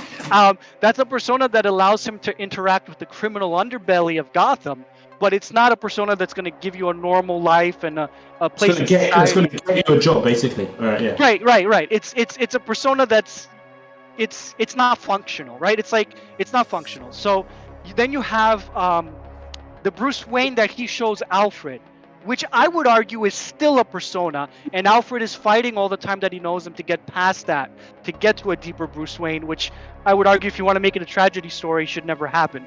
But the other persona is the Bruce Wayne that the public sees, right? So all 3 of these things are compensative defense mechanisms to deal with society and its different elements for someone that is not capable of doing that because they don't have an identity. So normally when someone goes through psychological trauma, as many personas and shatters of their ego as they have, they ultimately are supposed to reach a place where they integrate those personas back into a solid ego so that they become healthy. Essentially, you could say spiritual journey, you could say whatever you want to categorize it as, right? But the thing is, it's similar to so Batman, if you want to use another metaphor, he's completely not let's just say mentally he's not in a good state, right? But here's the key, right? When you say mentally he's not in a good state, and yes, we do say he is a psychopath, but you don't portray psychopath like Reeves is portraying psychopath, which is yelling and screaming, pummeling guy 50 times. That's like a child's interpretation of psychopath, right? But, so just real quickly, right? So if for anybody that's seen Dexter, right? He's psychopathic, right? But the way it's portrayed, and he's also very still in his performance, but the way it's portrayed is, if you've ever seen an alcoholic, and they say the term a functioning alcoholic, right? Functioning alcoholic means they're still shattered, they still have these trends, but they function within society to where you don't see it, or it can be hidden, right? So Batman, yes, you could say he's shattered, you could say he's psychopathic as much as his villains, but he's a functional psychopath, which means you can't, like, the whole point of the film should be getting you to see that, right? Like, Hannibal Lecter's a psychopath, but when you first see him in the movies, like, yeah, you could tell it because he's playing the villain role, but he's somewhat charming and somewhat have a functional conversation. and highly intelligent in conversation, right? Like, so it's like you really have to understand it from that perspective to then say to your actor who's playing Batman, you're going to be still, or you have to do things this way, or when we reveal this emotion, it has to be in this way. Now, the TV series Dexter, they had the benefit because they gave him first-person voiceover, so that's how you saw inside his head. The difficult thing in the films would be that you would have to deal with that without the voiceover, essentially. I don't know if that's similar to C1 where you see things, but that's kind of how I see the stillness of him. Is the stillness of him is he's doing like 100 calculations in his head. So of course he's still, because if you attack, like when you see a rattlesnake, it's gonna stand up and it's gonna look at you, right? And at any moment, at the right moment, once it calculates that that's the moment, it'll lunge at you and bite you with venom and you're dead, right? But it could also wait till you make the first move and then react, right? And it's gonna be like not 20 punches to take out one skinny thug teenager. It's gonna be I mean, like, that's ridiculous. it's gonna dude, I've been kicked by a martial artist, right? It's simpler than that. They kick you to the gut, they take your breath, they take your air, you can't breathe, right? You're literally what's the word when you can't do anything? You're literally like not decapitated, but paralyzed or nullified or whatever it is, like Incapacitated. Decapacitated, right? Incapacitated. You're literally incapacitated in one shot because they kicked you to the gut, and they know they just took away your air, right? So it's like that's what Batman would do, and then he would go back to his stillness, and then the other guys would be scared to shit because they would be like, Val, basically, it's almost like I haven't even been bothered to analyze that scene. There's something very strange because it's twofold. One is that, do you know how mentally brain dead you have to be punch somebody that much? Secondly, your punches can't be very effective. A teenager. And secondly, your punches can't be very effective if you can deliver that many blows to them, knowing that you're not going to kill them. So therefore, are you like tickling his cheek? Like, how many punches does it take to finish somebody? Because if your punches were anyway half as lethal as they should be, you'd be expecting that person to be dead. Essentially, it's the Bruce Lee performance without the shouting. You gotta think of it too, man. The guy's been operating for what, 2 years now? He should be able to dispatch these guys without any issues. I mean, really, yeah. So, like, if you ever played any of the, I don't know if you guys played them, but the Arkham Asylum games. Yeah. Like the way that game works is just like you take out one dude, and the rest of them pretty much start panicking. I was gonna mention Arkham Asylum when Batval, I think you said something to the effect of, it's not a healthy way or a healthy mind that the way that Bruce Wayne is living, right? Mm-hmm. You gotta have to be careful with that, because I don't know if you remember the sequence in Arkham Asylum, which is my favorite, by the way, where wait, Arkham Asylum, the book, right? No, the video game. Where what am I thinking of? Okay, but go on. I'll catch up. So there's a sequence. I know, Ant, you know this. There's a sequence when a Scarecrow injects him with his toxin. Mm-hmm. And he does a little mind trip, and you have to, in the game, you kind of have to do this sort of 2D level stage left to right to get out of that mind trap. The point is he kept doing it, and there was a point where Scarecrow had injected him 4 or 5 times, and without saying, this amount of toxin would literally make anyone else's brain explode. Instead, what he said was, "What the hell are you?" Yeah, I forgot about that part, but yeah. See, that's the key. That's the key, because what's heroic about Batman? Well, just to finish the point, I guess the will. That's it. That's the answer. But I guess just to finish that point, I guess, would a non-healthy mind be able to do that? No, and that's but see, that's the key, right? Because when we say Batman could be a tragedy, well, Batman is a tragedy because the thing is, I said what's heroic about Batman, and you said the will, right? The crazy thing about Batman as a character is that this is a sick man, right? He's sick. He's mentally, and I mean sick in the sad sense, not sick in like, you know, Hannibal Lecter, but sick in like you feel sorry for him, you feel sad for him because he's mentally broken, right? But the heroic thing is that through Will, even being sick and mentally broken, instead of becoming a supervillain, he becomes the sole super like hero, right? But there's like a it's like a bitter like a sick broken mind that through Will does heroic things. That is why I'm like, for me, it was talking about Seven. See, for me, it's like Batman, which is goes to what Frank Miller said. For me, I do not see Batman as heroic. You see, and which is more in line with Frank Miller. Me either.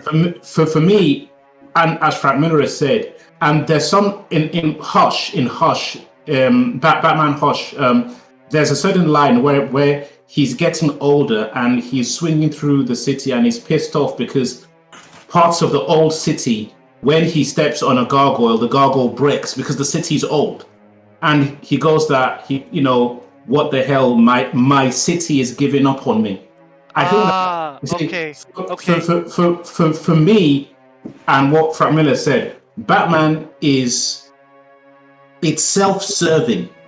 Yep. It's like he's no different. He's as Frank Miller said, it's just by the toss of a coin that he managed to wind up on. There's something in him that gets a kick out of feeling that he's righteous. He is right where he needs to be, Gotham. Yeah, and there's a self-righteousness to how he operates because he believes this is his city and he is protecting it. So so Batman, he's a raving lunatic, but it's just that his particular flavor happens to coincide with helping people because he gets a little fuzzy feeling out of it. Oh, and it's, you know what, that lends a stronger impact to the silent still performance, because it's almost like as an audience we should feel lucky that by happenstance he ended up on that side of the coin. And as Frank Miller has said, which is what Michael Keaton's performance touched on. Remember that there's a point where Nicholson tells Keaton to drop a guy because he's got the guy by the neck, or he's whatever you call it. So he tells him to. This is when he's Jack Napier, and then there's a look that Keaton has where he's basically smiling at Jack Napier, and it's like, and that is because Michael Keaton's performance touched on that Batman, Bruce Wayne, he's a narcissist. He's a narcissist. And at the end of the day, that's why he's effective. And he needs Batman because he cannot live without him. The man Bruce Wayne he cannot live without Batman. So it's almost like all the characters are obsessed. You know, Riddler's obsessed with riddles, Two-Face the coin, Batman being Batman, but that obsession is no different than any of their other obsessions. Exactly the same. He's exactly the same as everybody else, but his obsession is that he's the knight in shining armor. He's the Dark Knight. He's the man who will protect he's got a savior complex. He's got a savior complex. That's Gotcha. it. And the twist is that at any point, should anybody compromise that savior complex, they become the enemy. Which is why Frank Miller made that very interesting, the issue he has with Superman. It's like, once anybody, because it's completely illogical. Batman is illogical. It is self-serving. So it doesn't, if you're Gordon, if you're Mother Teresa, it doesn't matter who you are. If anybody tries to compromise his savior complex, you enter his crosshairs. Because at the end of the day, Batman, the twist is that Batman isn't good. And the good deal, when you're talking about people potentially screwing up his savior complex, it's one of those things where you can show that with what he does as Bruce Wayne throughout the day. Exactly. Alfred. Yes, and it's one of those things where, if I get this lieutenant, as commissioner, he's going to let me operate Yeah. unimpeded. If I get this mayor elected as governor, I'm going to. It's just those are the things I think about. We also talked about where how Dexter does things throughout the day to make Yes. sure at night everything runs smoothly. And But And, and, That's an and you interesting see how point. how he's thinking it through. You see it. yeah. he has the money to do it. So Yeah. That is the deal, you know. So it's like as I said, I think, guys, you know, we've gone way deeper than any of these guys would ever think about this stuff, you know. But as I said, obviously with Chosen One, this is the kind of material that you should, you know, I know you probably are doing, but you should be promoting on the Fan Film Haven. You know, this is the kind of stuff that people should be, you know. And as I said, you know, if people are doing like projects, fan films, this is the kind of, you know, basically, Val, if you put out a Batman short film that was able to tackle some of these things, man, Well, you'd be surprised. You'd be I surprised. mean, we're not too far off. I'm working on a somewhat short film that's Batman related, but it's from my own writing in terms of the stories that I've written that are longer form or like longer short films. It delves into this type of territory. Like it's more psychologically driven, darker type of films. Like it is that type of thing. So I mean, you know, you got to make something that's in line with how you think, right? Yes, As yes. a person. So you know, I think I've always been interested in psychology, and that's why I'm interested in Batman in general. But um, yeah, I mean that's not too far off. Like we should create things we're passionate about that's in line with our sensibilities because that will be more impactful. Yeah, man. You know, I think that it's for me, it's going to be very interesting. I've already Chosen has asked me to specify, and I've said there is from my and I I've made different calls. Patterson isn't going to be able to do the job. Yada yada. I see no scenario in how this movie is not going to be the second coming for Batman fans. have you seen all of the TV spots? Pretty much all of them. They are releasing them like These guys are spending a lot of cash on promo, man. You know, I don't know. I hear you, and I'm not doubting you. no, because we could be no, because Chosen, you have to consider that for these idiots to be happy, it doesn't take a lot. Well, again, like I said, there's nothing you're saying that is incorrect. All I'm saying is there are times where the audience surprises you. True. Okay? True. Yes. And I'm seeing what I'm seeing. Okay, the symptoms are there. Again, more probable than not that it's going to go the way that you said.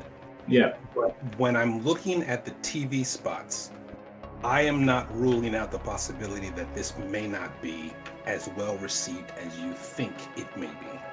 Oh, no, listen, it's yes, and for me, as I always say, everything is possible.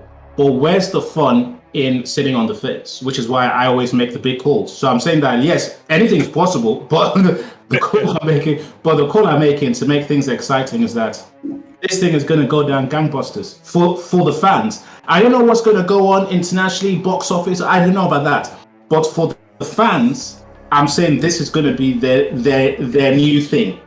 This is their thing. Okay. Matt Reeves. And a guy that's going to be a superstar is going to be Colin Farrell. You know, it's going to happen.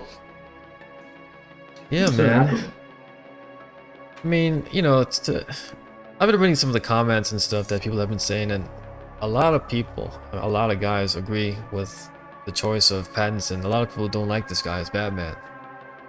So, I mean, it's kind of surprising. Like, I wasn't expecting that much of a backlash. But, we'll see how it goes, man. I mean, this was a good talk, man. Just to wind things up, you know, this was a really good talk. I think we kind of hit all the targets that we set out, but no, I mean, from my end, it's like I felt the reason why I wanted to come on this talk is that, as I said, I've told Chosen One before and everything, is that I mean I'm going undercover basically. I'm retiring from public duty. So, but because I really believe that right now, as I've said to Chosen, to different people, it's time to get serious. It's time to get serious. So with people that I think that have interesting thoughts, and I've known guys from Talkback and the rest of it, it's good to see that people like you are out there, and what you guys you guys should not underestimate the importance of your psychology and how you see things and where you want to take things. And I think that it's unfortunate that Talkback hasn't been able to crystallize into something solid. Like you have Geeks and Gamers, you have Jody's Corner, you have all these things. It's unfortunate that the fraternity hasn't really branded itself, because you guys pack 20 billion times more of a punch than any of these idiots out there. Easily. Well, listen, man. I think in today's climate, like, I'm always like, I encourage everyone here to, like, if you can or have time, like, start your own channel or do your own podcast. I'm trying this, man, because I've seen what it can do if you get enough following and you get enough people. And I really do believe that we have the talent and the people, because I'm seeing the same faces all the time on YouTube, the same people saying the same things. The reason why I found Talkback so refreshing and interesting was because you guys were saying what I was thinking. So, I'm trying to do what I can here, but because look, I said, for me, it's one thing about, I think there's an important difference between they're saying what I'm thinking, as opposed to there's something that I believe, and you can call it arrogance, whatever you want to call it. I believe there's something that this is actually what the fuck is happening. It's like the stuff that me and HA said about Chris Nolan. Everybody insulted us. They say, oh, blah, blah, blah, blah, blah, but we made this. The videos are out there, the Christmas carols. Me and HH said everything, and every single thing we said came to pass because what we were saying was true. So for me, it's not about, oh, at least they agree with me. No. This isn't about agreeing with people. It's like, what the hell is happening? Like all the stuff I showed you with my dossier on Matt Reeves is because this is what Matt Reeves is doing. It's not my opinion. This is what the man is doing. It's just that he doesn't think anybody realizes it. So for me, it's like, I'm saying that it's not about people going and doing their own podcasts. Strength in unity, strength in numbers. This fraternity should galvanize itself properly. And if it's affiliated with Fan Film Haven or affiliated, it doesn't matter who. If people have, like you had, Collider, people like Campier, Schnepp, these guys, they all came from Collider. But it's like, Collider is Collider. It's like, ain't it cool is ain't it cool. You guys happen to have stumbled upon each other in a fraternity that, for the reasons I just said 10 seconds ago, is unique. Because you're touching on things that is not your opinion. This stuff is what is actually happening. And nobody's doing that because nobody knows what the heck is happening. That is a very powerful thing to be branded. So people going off and doing individual things, it's just you're diluting a potentially very, very potent machine. And I don't know how it works because obviously, the Merc is doing what he's doing. He's doing curator. I've said it from day one because I've never really personally been in Talkback. I'm sort of a kind of patron or whatever you want to call it. But I've always seen Talkback as like, this body of people have serious potential to be a potent body in the fan film conversation. I mentioned with the Colliders, 80 Cool Geeks and Gamers, Jody's Corner, you name it, they're all out there. Nobody has this kind of clarity and is as dangerous as the Talkbackers. And that's the key, because you're going to get insulted. So as long as you're not going out there to be friends, as long as you're not going out there to be liked, you guys could do something very, because other guys, they're looking at subscribers, they're trying to be friendly, they're trying to make friends. It's rubbish. And the nature of life is that people always gravitate to the truth. Mm-hmm. It always happens. They'll scream, they'll insult you. Half the time, they'll actually hear what you've said, insult you to your face, but go and regurgitate it on their channels. Yep. That's what they do. That people think that they know what they've heard. It struck a chord with them. They'll quietly say nothing, and then quickly they scuttle off to their little channels and regurgitate everything. Because at the end of the day, the truth is the truth. The truth is the truth. So for me, I'm like, you guys, you know, listen. I mean, it's for me, it's a shame, and I've talked to Half Up about this a lot as well. It's like, you know, everybody was powerful together 6-7 years ago. Everybody's now run off doing different things when there's such incredible potential. For Yeah, it, you know, yes, yeah, I agree. yeah. I agree. So, Everything you know, you said, and I'm doing my part to bring it back. I've got a plan in place. I hope, like Infinity said, he's doing his best. I'm doing my best. I've got some things in the works, like you said. I talkback is too special to just let this thing, dissipate. And when people have been kept in touch for these many years after, I think deep down in our cores, we know what you're saying to be true. This is a unique group. And again, I'm doing what I can on my part. Early stages, it's showing good promise. I've got a nice 1-2 punch I'm going to deliver later this summer, and I'm going to promote the heck out of it. And again, I use these, I hope no one minds, I use these sort of talks that we had, like 30 seconds of it I posted on the stories on the Fan Film Haven page. Well, by all means, if you want to take clips, feel free. And people have been reacting well to it. They're like, oh wow, this sounds pretty good. And I'm like, yeah, I know. So it's again, everything you're saying is correct. We can't let this thing go.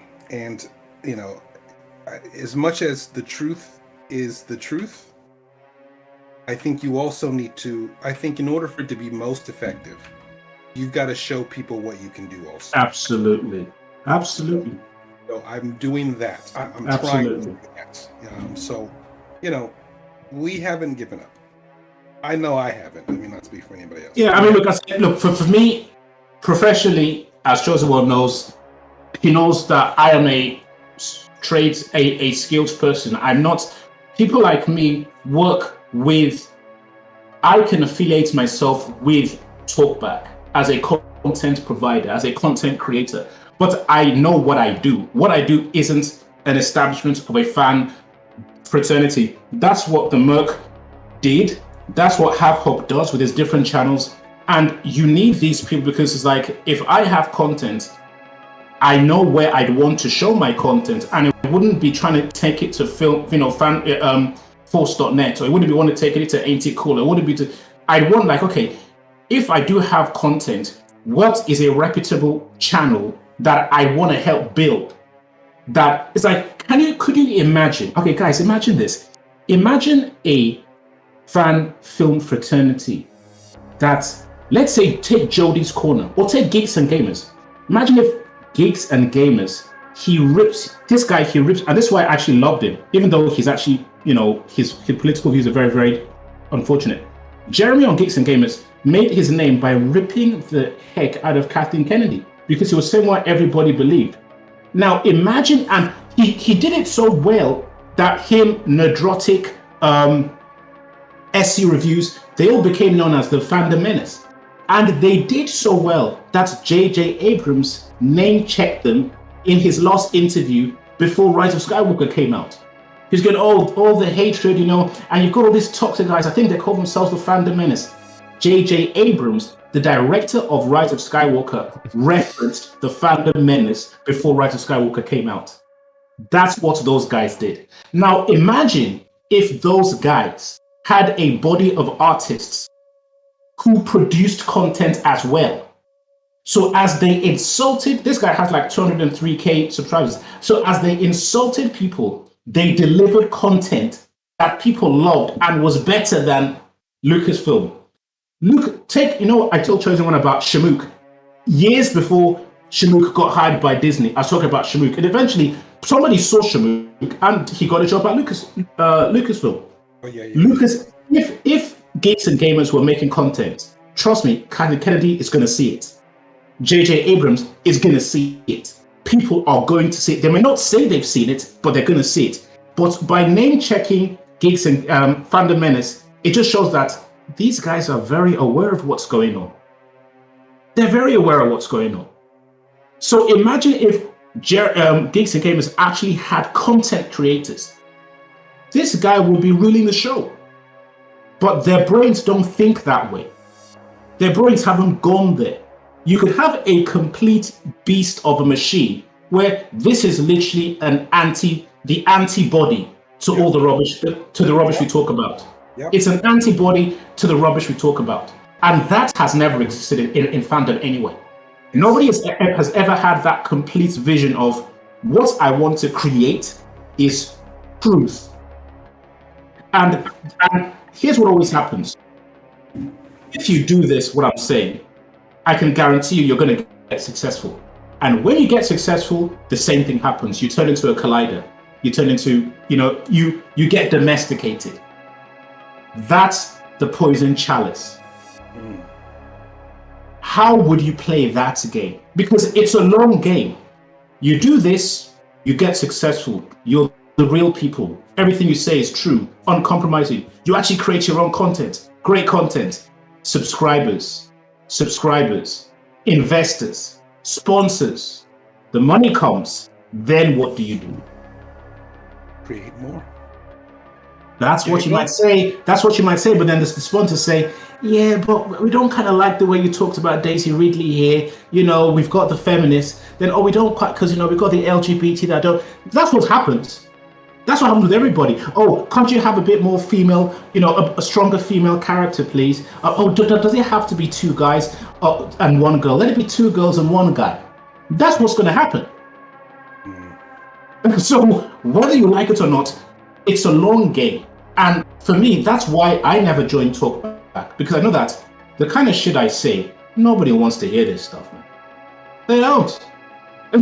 So you can't kid yourself. People will say, oh yeah, be real. No. Nobody wants to hear this stuff. So it's for me, what I'm saying is that you have to really be aware of the long game. What are you really, and this has never, the closest guy to this is Jeremy, Geeks and Gamers. He's the most aggressive, dynamic, crazy guy out there, which is why he's so popular. I mean, for me, when you mentioned the long game and sort of when you get to that shifting point, in growth, like obviously you start up, then you're growing, then you have growth, then you have potentially investors and scale and other people coming in and audiences or investors or, different sides and different opinions you would have to answer to, etc. Like for me, when I was younger, I used to look at it from that perspective of, let's say, joining the industry, but as I've grown older and as I've realized my personality and kind of what I can stand and what I can't stand and how I function just as a person, I shifted to where I took the perspective of I put that aside. I treat it as a hobby. I play the long game. I essentially buy my own equipment, pay my debts, keep myself afloat to be able to produce content. But for me, I've shifted my mentality to look at it as a hobby versus as something else. Because as a hobby, once it grows and scales, okay, you get attention, you get audiences. You're already set up to keep doing what you're doing. You have the equipment. You have the ability nowadays. So that kind of grounds me looking at it as a hobby, because it's like, well, I'm just continuing to do what I've always been doing. But what happens when that hobby starts paying you 4, 5, 10 times what you make in your job? What happens there? I go to spread that to other filmmakers. I put on a producer hat. No, but what happens when you get used to the money, and then the reason you're making that money is start telling you what they'd like you to do? That's the point I was trying to make. I'm not that personality. See, that's what I'm saying. That's what you think. No. But even outside of film, right? Like let's take outside of film. Outside of film, just as a person, I'm one of those people that doesn't like, in my personality. Everybody that I meet, I never like telling people how to be, how to think, how to function, etc. But I also never like anybody telling me how to be. So one of the reasons I had to shift from look at this as a potentially getting into an industry versus look at this as a hobby you do on your day to day, is because when I went to film festivals and I saw filmmakers and I talked to producers and I talked to studio heads and actors and directors, I was starting to realize as I was going through those conversations, I can't function in this space. Like psychologically how I'm wired, it would kill me to function in that space, to dilute something I want to do, or to be told how I should do something, or to have anybody like pulling any kind of strings because of investment or because of money or because of expectation. So to me, it's like, no, to me personally, this has to be a hobby. Even if it's like a successful income generating hobby and then small business, but I sort of became a small business Listen, perspective, which Val, is I Val, kind of in my own space. look, if what you're saying is true, that is diamond. I'm saying to Infinity, to Chosen One, that each person has to look at themselves and say, honestly speaking, if Fan Film Haven or the channel that Infinity's Limit does, if this becomes something that generates me millions a year, and then investors and sponsors start saying, well, could you do? Am I so enthralled, dedicated to being what I am that I'd say, no, I want to go back to making 10K or 1,000 a year. If you are that person, that is the winner. But everybody has to be honest with themselves and say, is that you? Is that you?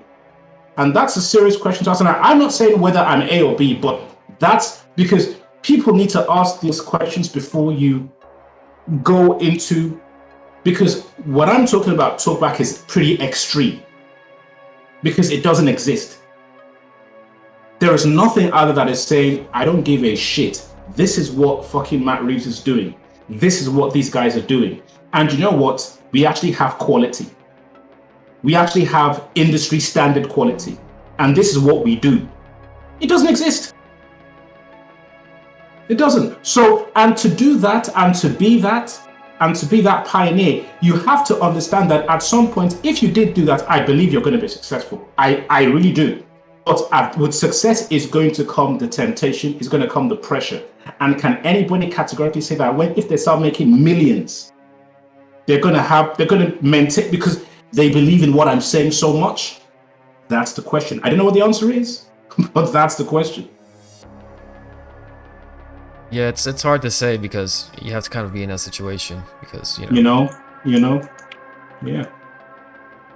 Oh man, but I feel like, to chime in, I think Patreon is the way because you can't rely on these giant corporations. You can't rely on YouTube. You gotta rely on other people to support you because they're always gonna tell you what to do.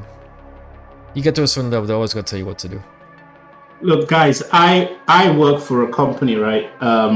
I told Chosen One, Cloud Imperium Games, which does Star. I don't know if you heard of Star Citizen. And Oh, yes, Star Citizen, yeah, okay, fine. So I work on Star Citizen, and Star Citizen is exactly what you just said. Star Citizen is these guys are rolling in money for one simple reason. They said, which is kind of what I'm talking about with Talkback. They said, what if we get industry standard game makers and just say, hey guys, what game do you want? It's a sci-fi world and it's open, it's massive MMO, and you guys have a community, and you just tell us what the fuck would you want to have in a game?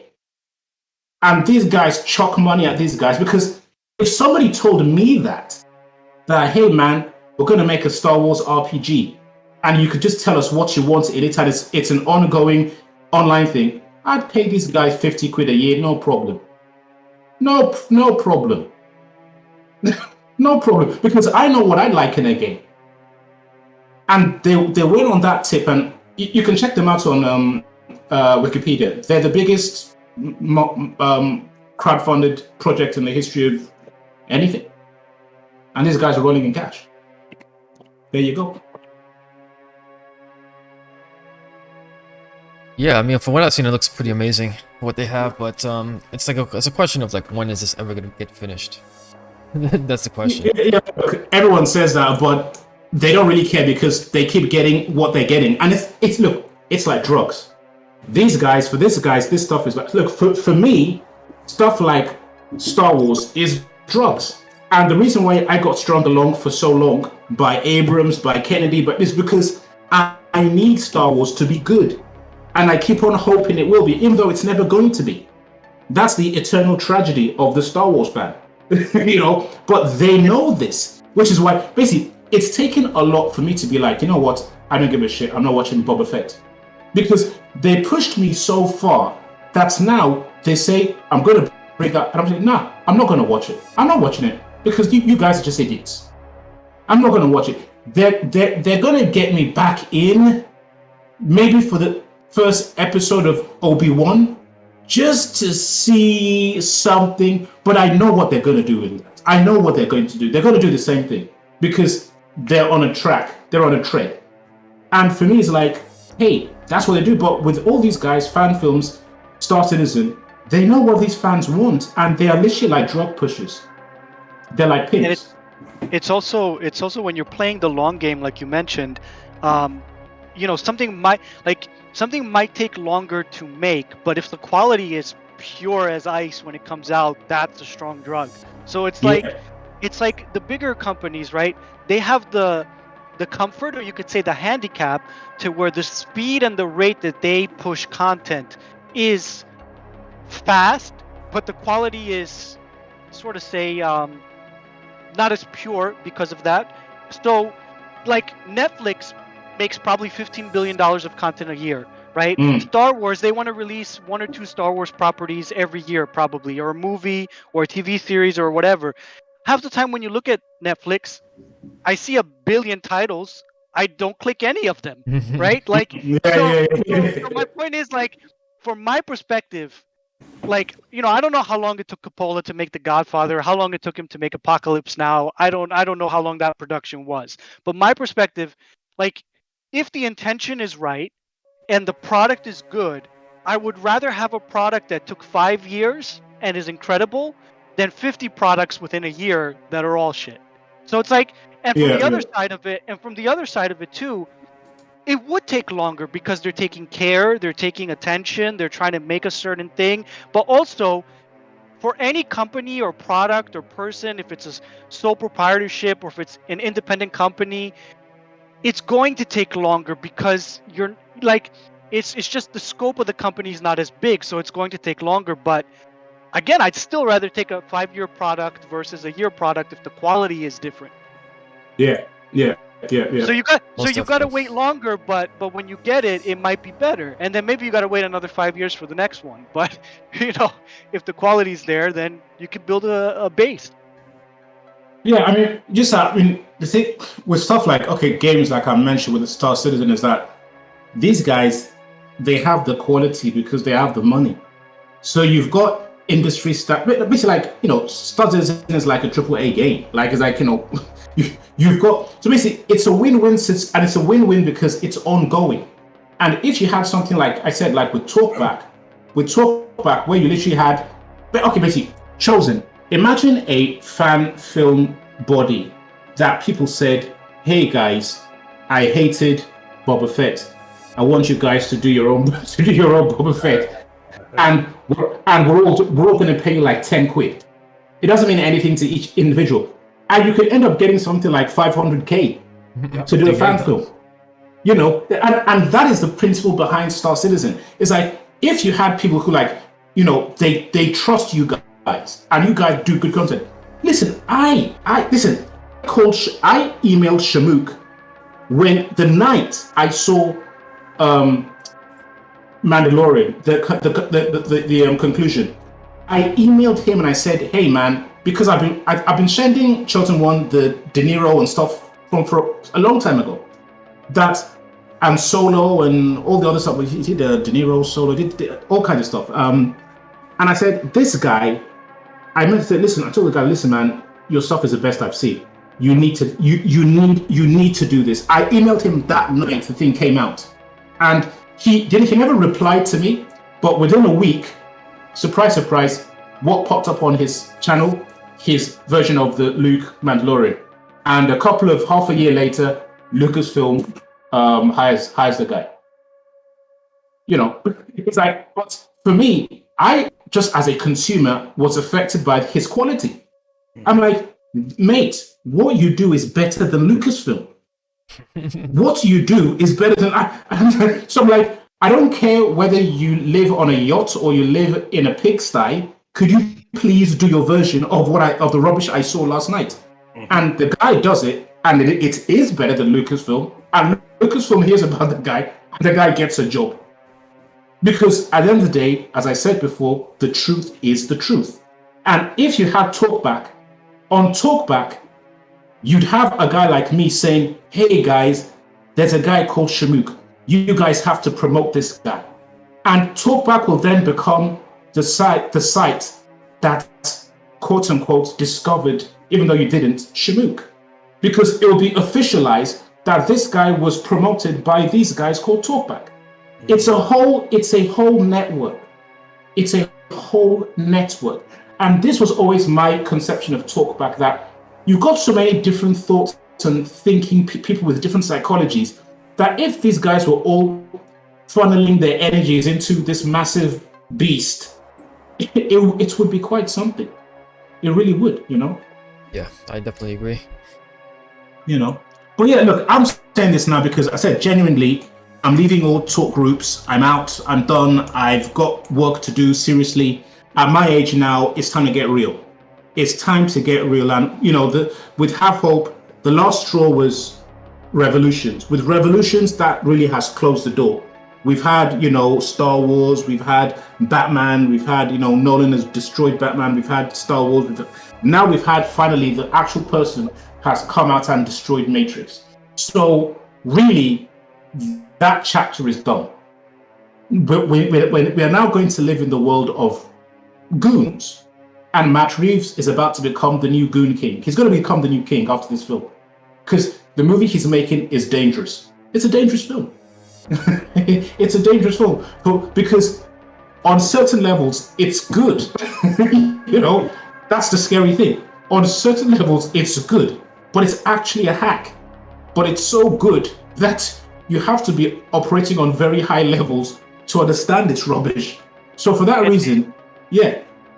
And I was just gonna say real quickly, it's dangerous because with Nolan you still had a debate, sort of say, with the fans and certain things about it. With this, you won't be able to debate. It'll be hard. It'll be like a wall. It'll be a wall because I think that, and Val, you'd have to be honest with yourself. Like I'll be honest with myself. Does Batman fight? Yes. Is this movie a real film with a beginning, middle, story, and an end? Yes. Is the film dark? Yes. Is it filled with bats? Yes. Does it have a theme that, even though I think it's crap, is solid? Yes. Does it have interesting villains? Yes. What are you arguing about? Catwoman, Alfred. Does it have a mystery? Is it a detective story? Yes. Like because Matt Reeves is the A-star student. He's not actually good, but this guy does his homework and he learns everything. So he's the guy that sends in the multiple choice exam and the essay, but there's nothing innovative in the essay. But he gets the A, and he is the teacher's pet. He's the teacher's pet. That's what I was gonna say. Yes.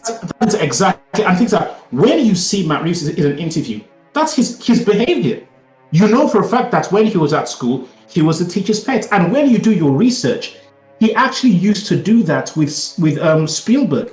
Him and Abrams on their summer holidays when they were teenagers were like cutting movies with Spielberg. So meanwhile, you have Aaron Fronsky in the back of the class joking around, doing his own crazy things, and that guy actually has the ideas. yeah, exactly that. Aronofsky is exactly the guy who he may actually fail the exam. He may fail the exam. So it's one of those things where it's like that's exactly what you're going to see, which is why you're not going to be able to argue with anybody. You're going to be, his helmet looks a bit this. Oh, his cap. You think anybody? People are like, what? Yep. Oh, shut up. I've seen it happen. Yeah, there is no debate. There is no debate. So that's, so we're in very precarious times, and it is what it is, man. And like I said, me personally, I'm out. Well, I don't know, man. Hopefully, we can kind of come back and do a review because I think that would be kind of good. But Yeah, just to close it out. I Yeah. mean, Yeah. I want to thank you guys for coming on, man. It's a very good talk, and we gotta stay together, man. We gotta keep in touch. So, Yeah, man. Yes. Yep. Yeah. Chosen, I've been meaning to throw something in your little donation box. I haven't had time yet, but I will. No worries, man. And no need either. You know, you're again, Fan Film Haven launches. I would like a situation where I want to keep it a nice, tight niche. You know, yeah, I hate to use this term, but like board members, right? I like to have the talkback members as just the guys at the top, making sure we don't fall into that corporate snare that POH mentioned earlier. So that's the goal. So, you know, again, we talked about, I mean, how you can help me out is, you know, maybe do some art for us. You know, you don't really need to throw any money in there. You know, so let's just keep it, you know, keep it level, and keep it friendly. That's just my advice. Okay. Well, yeah, I gotta get out of here, but Batval Chosen, POH.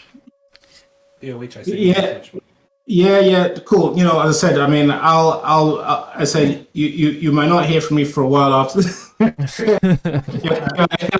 I said I'll be leaving the group. So I'm sorry. That's why I wanted to come on this chat to just like say that you know it's like yeah.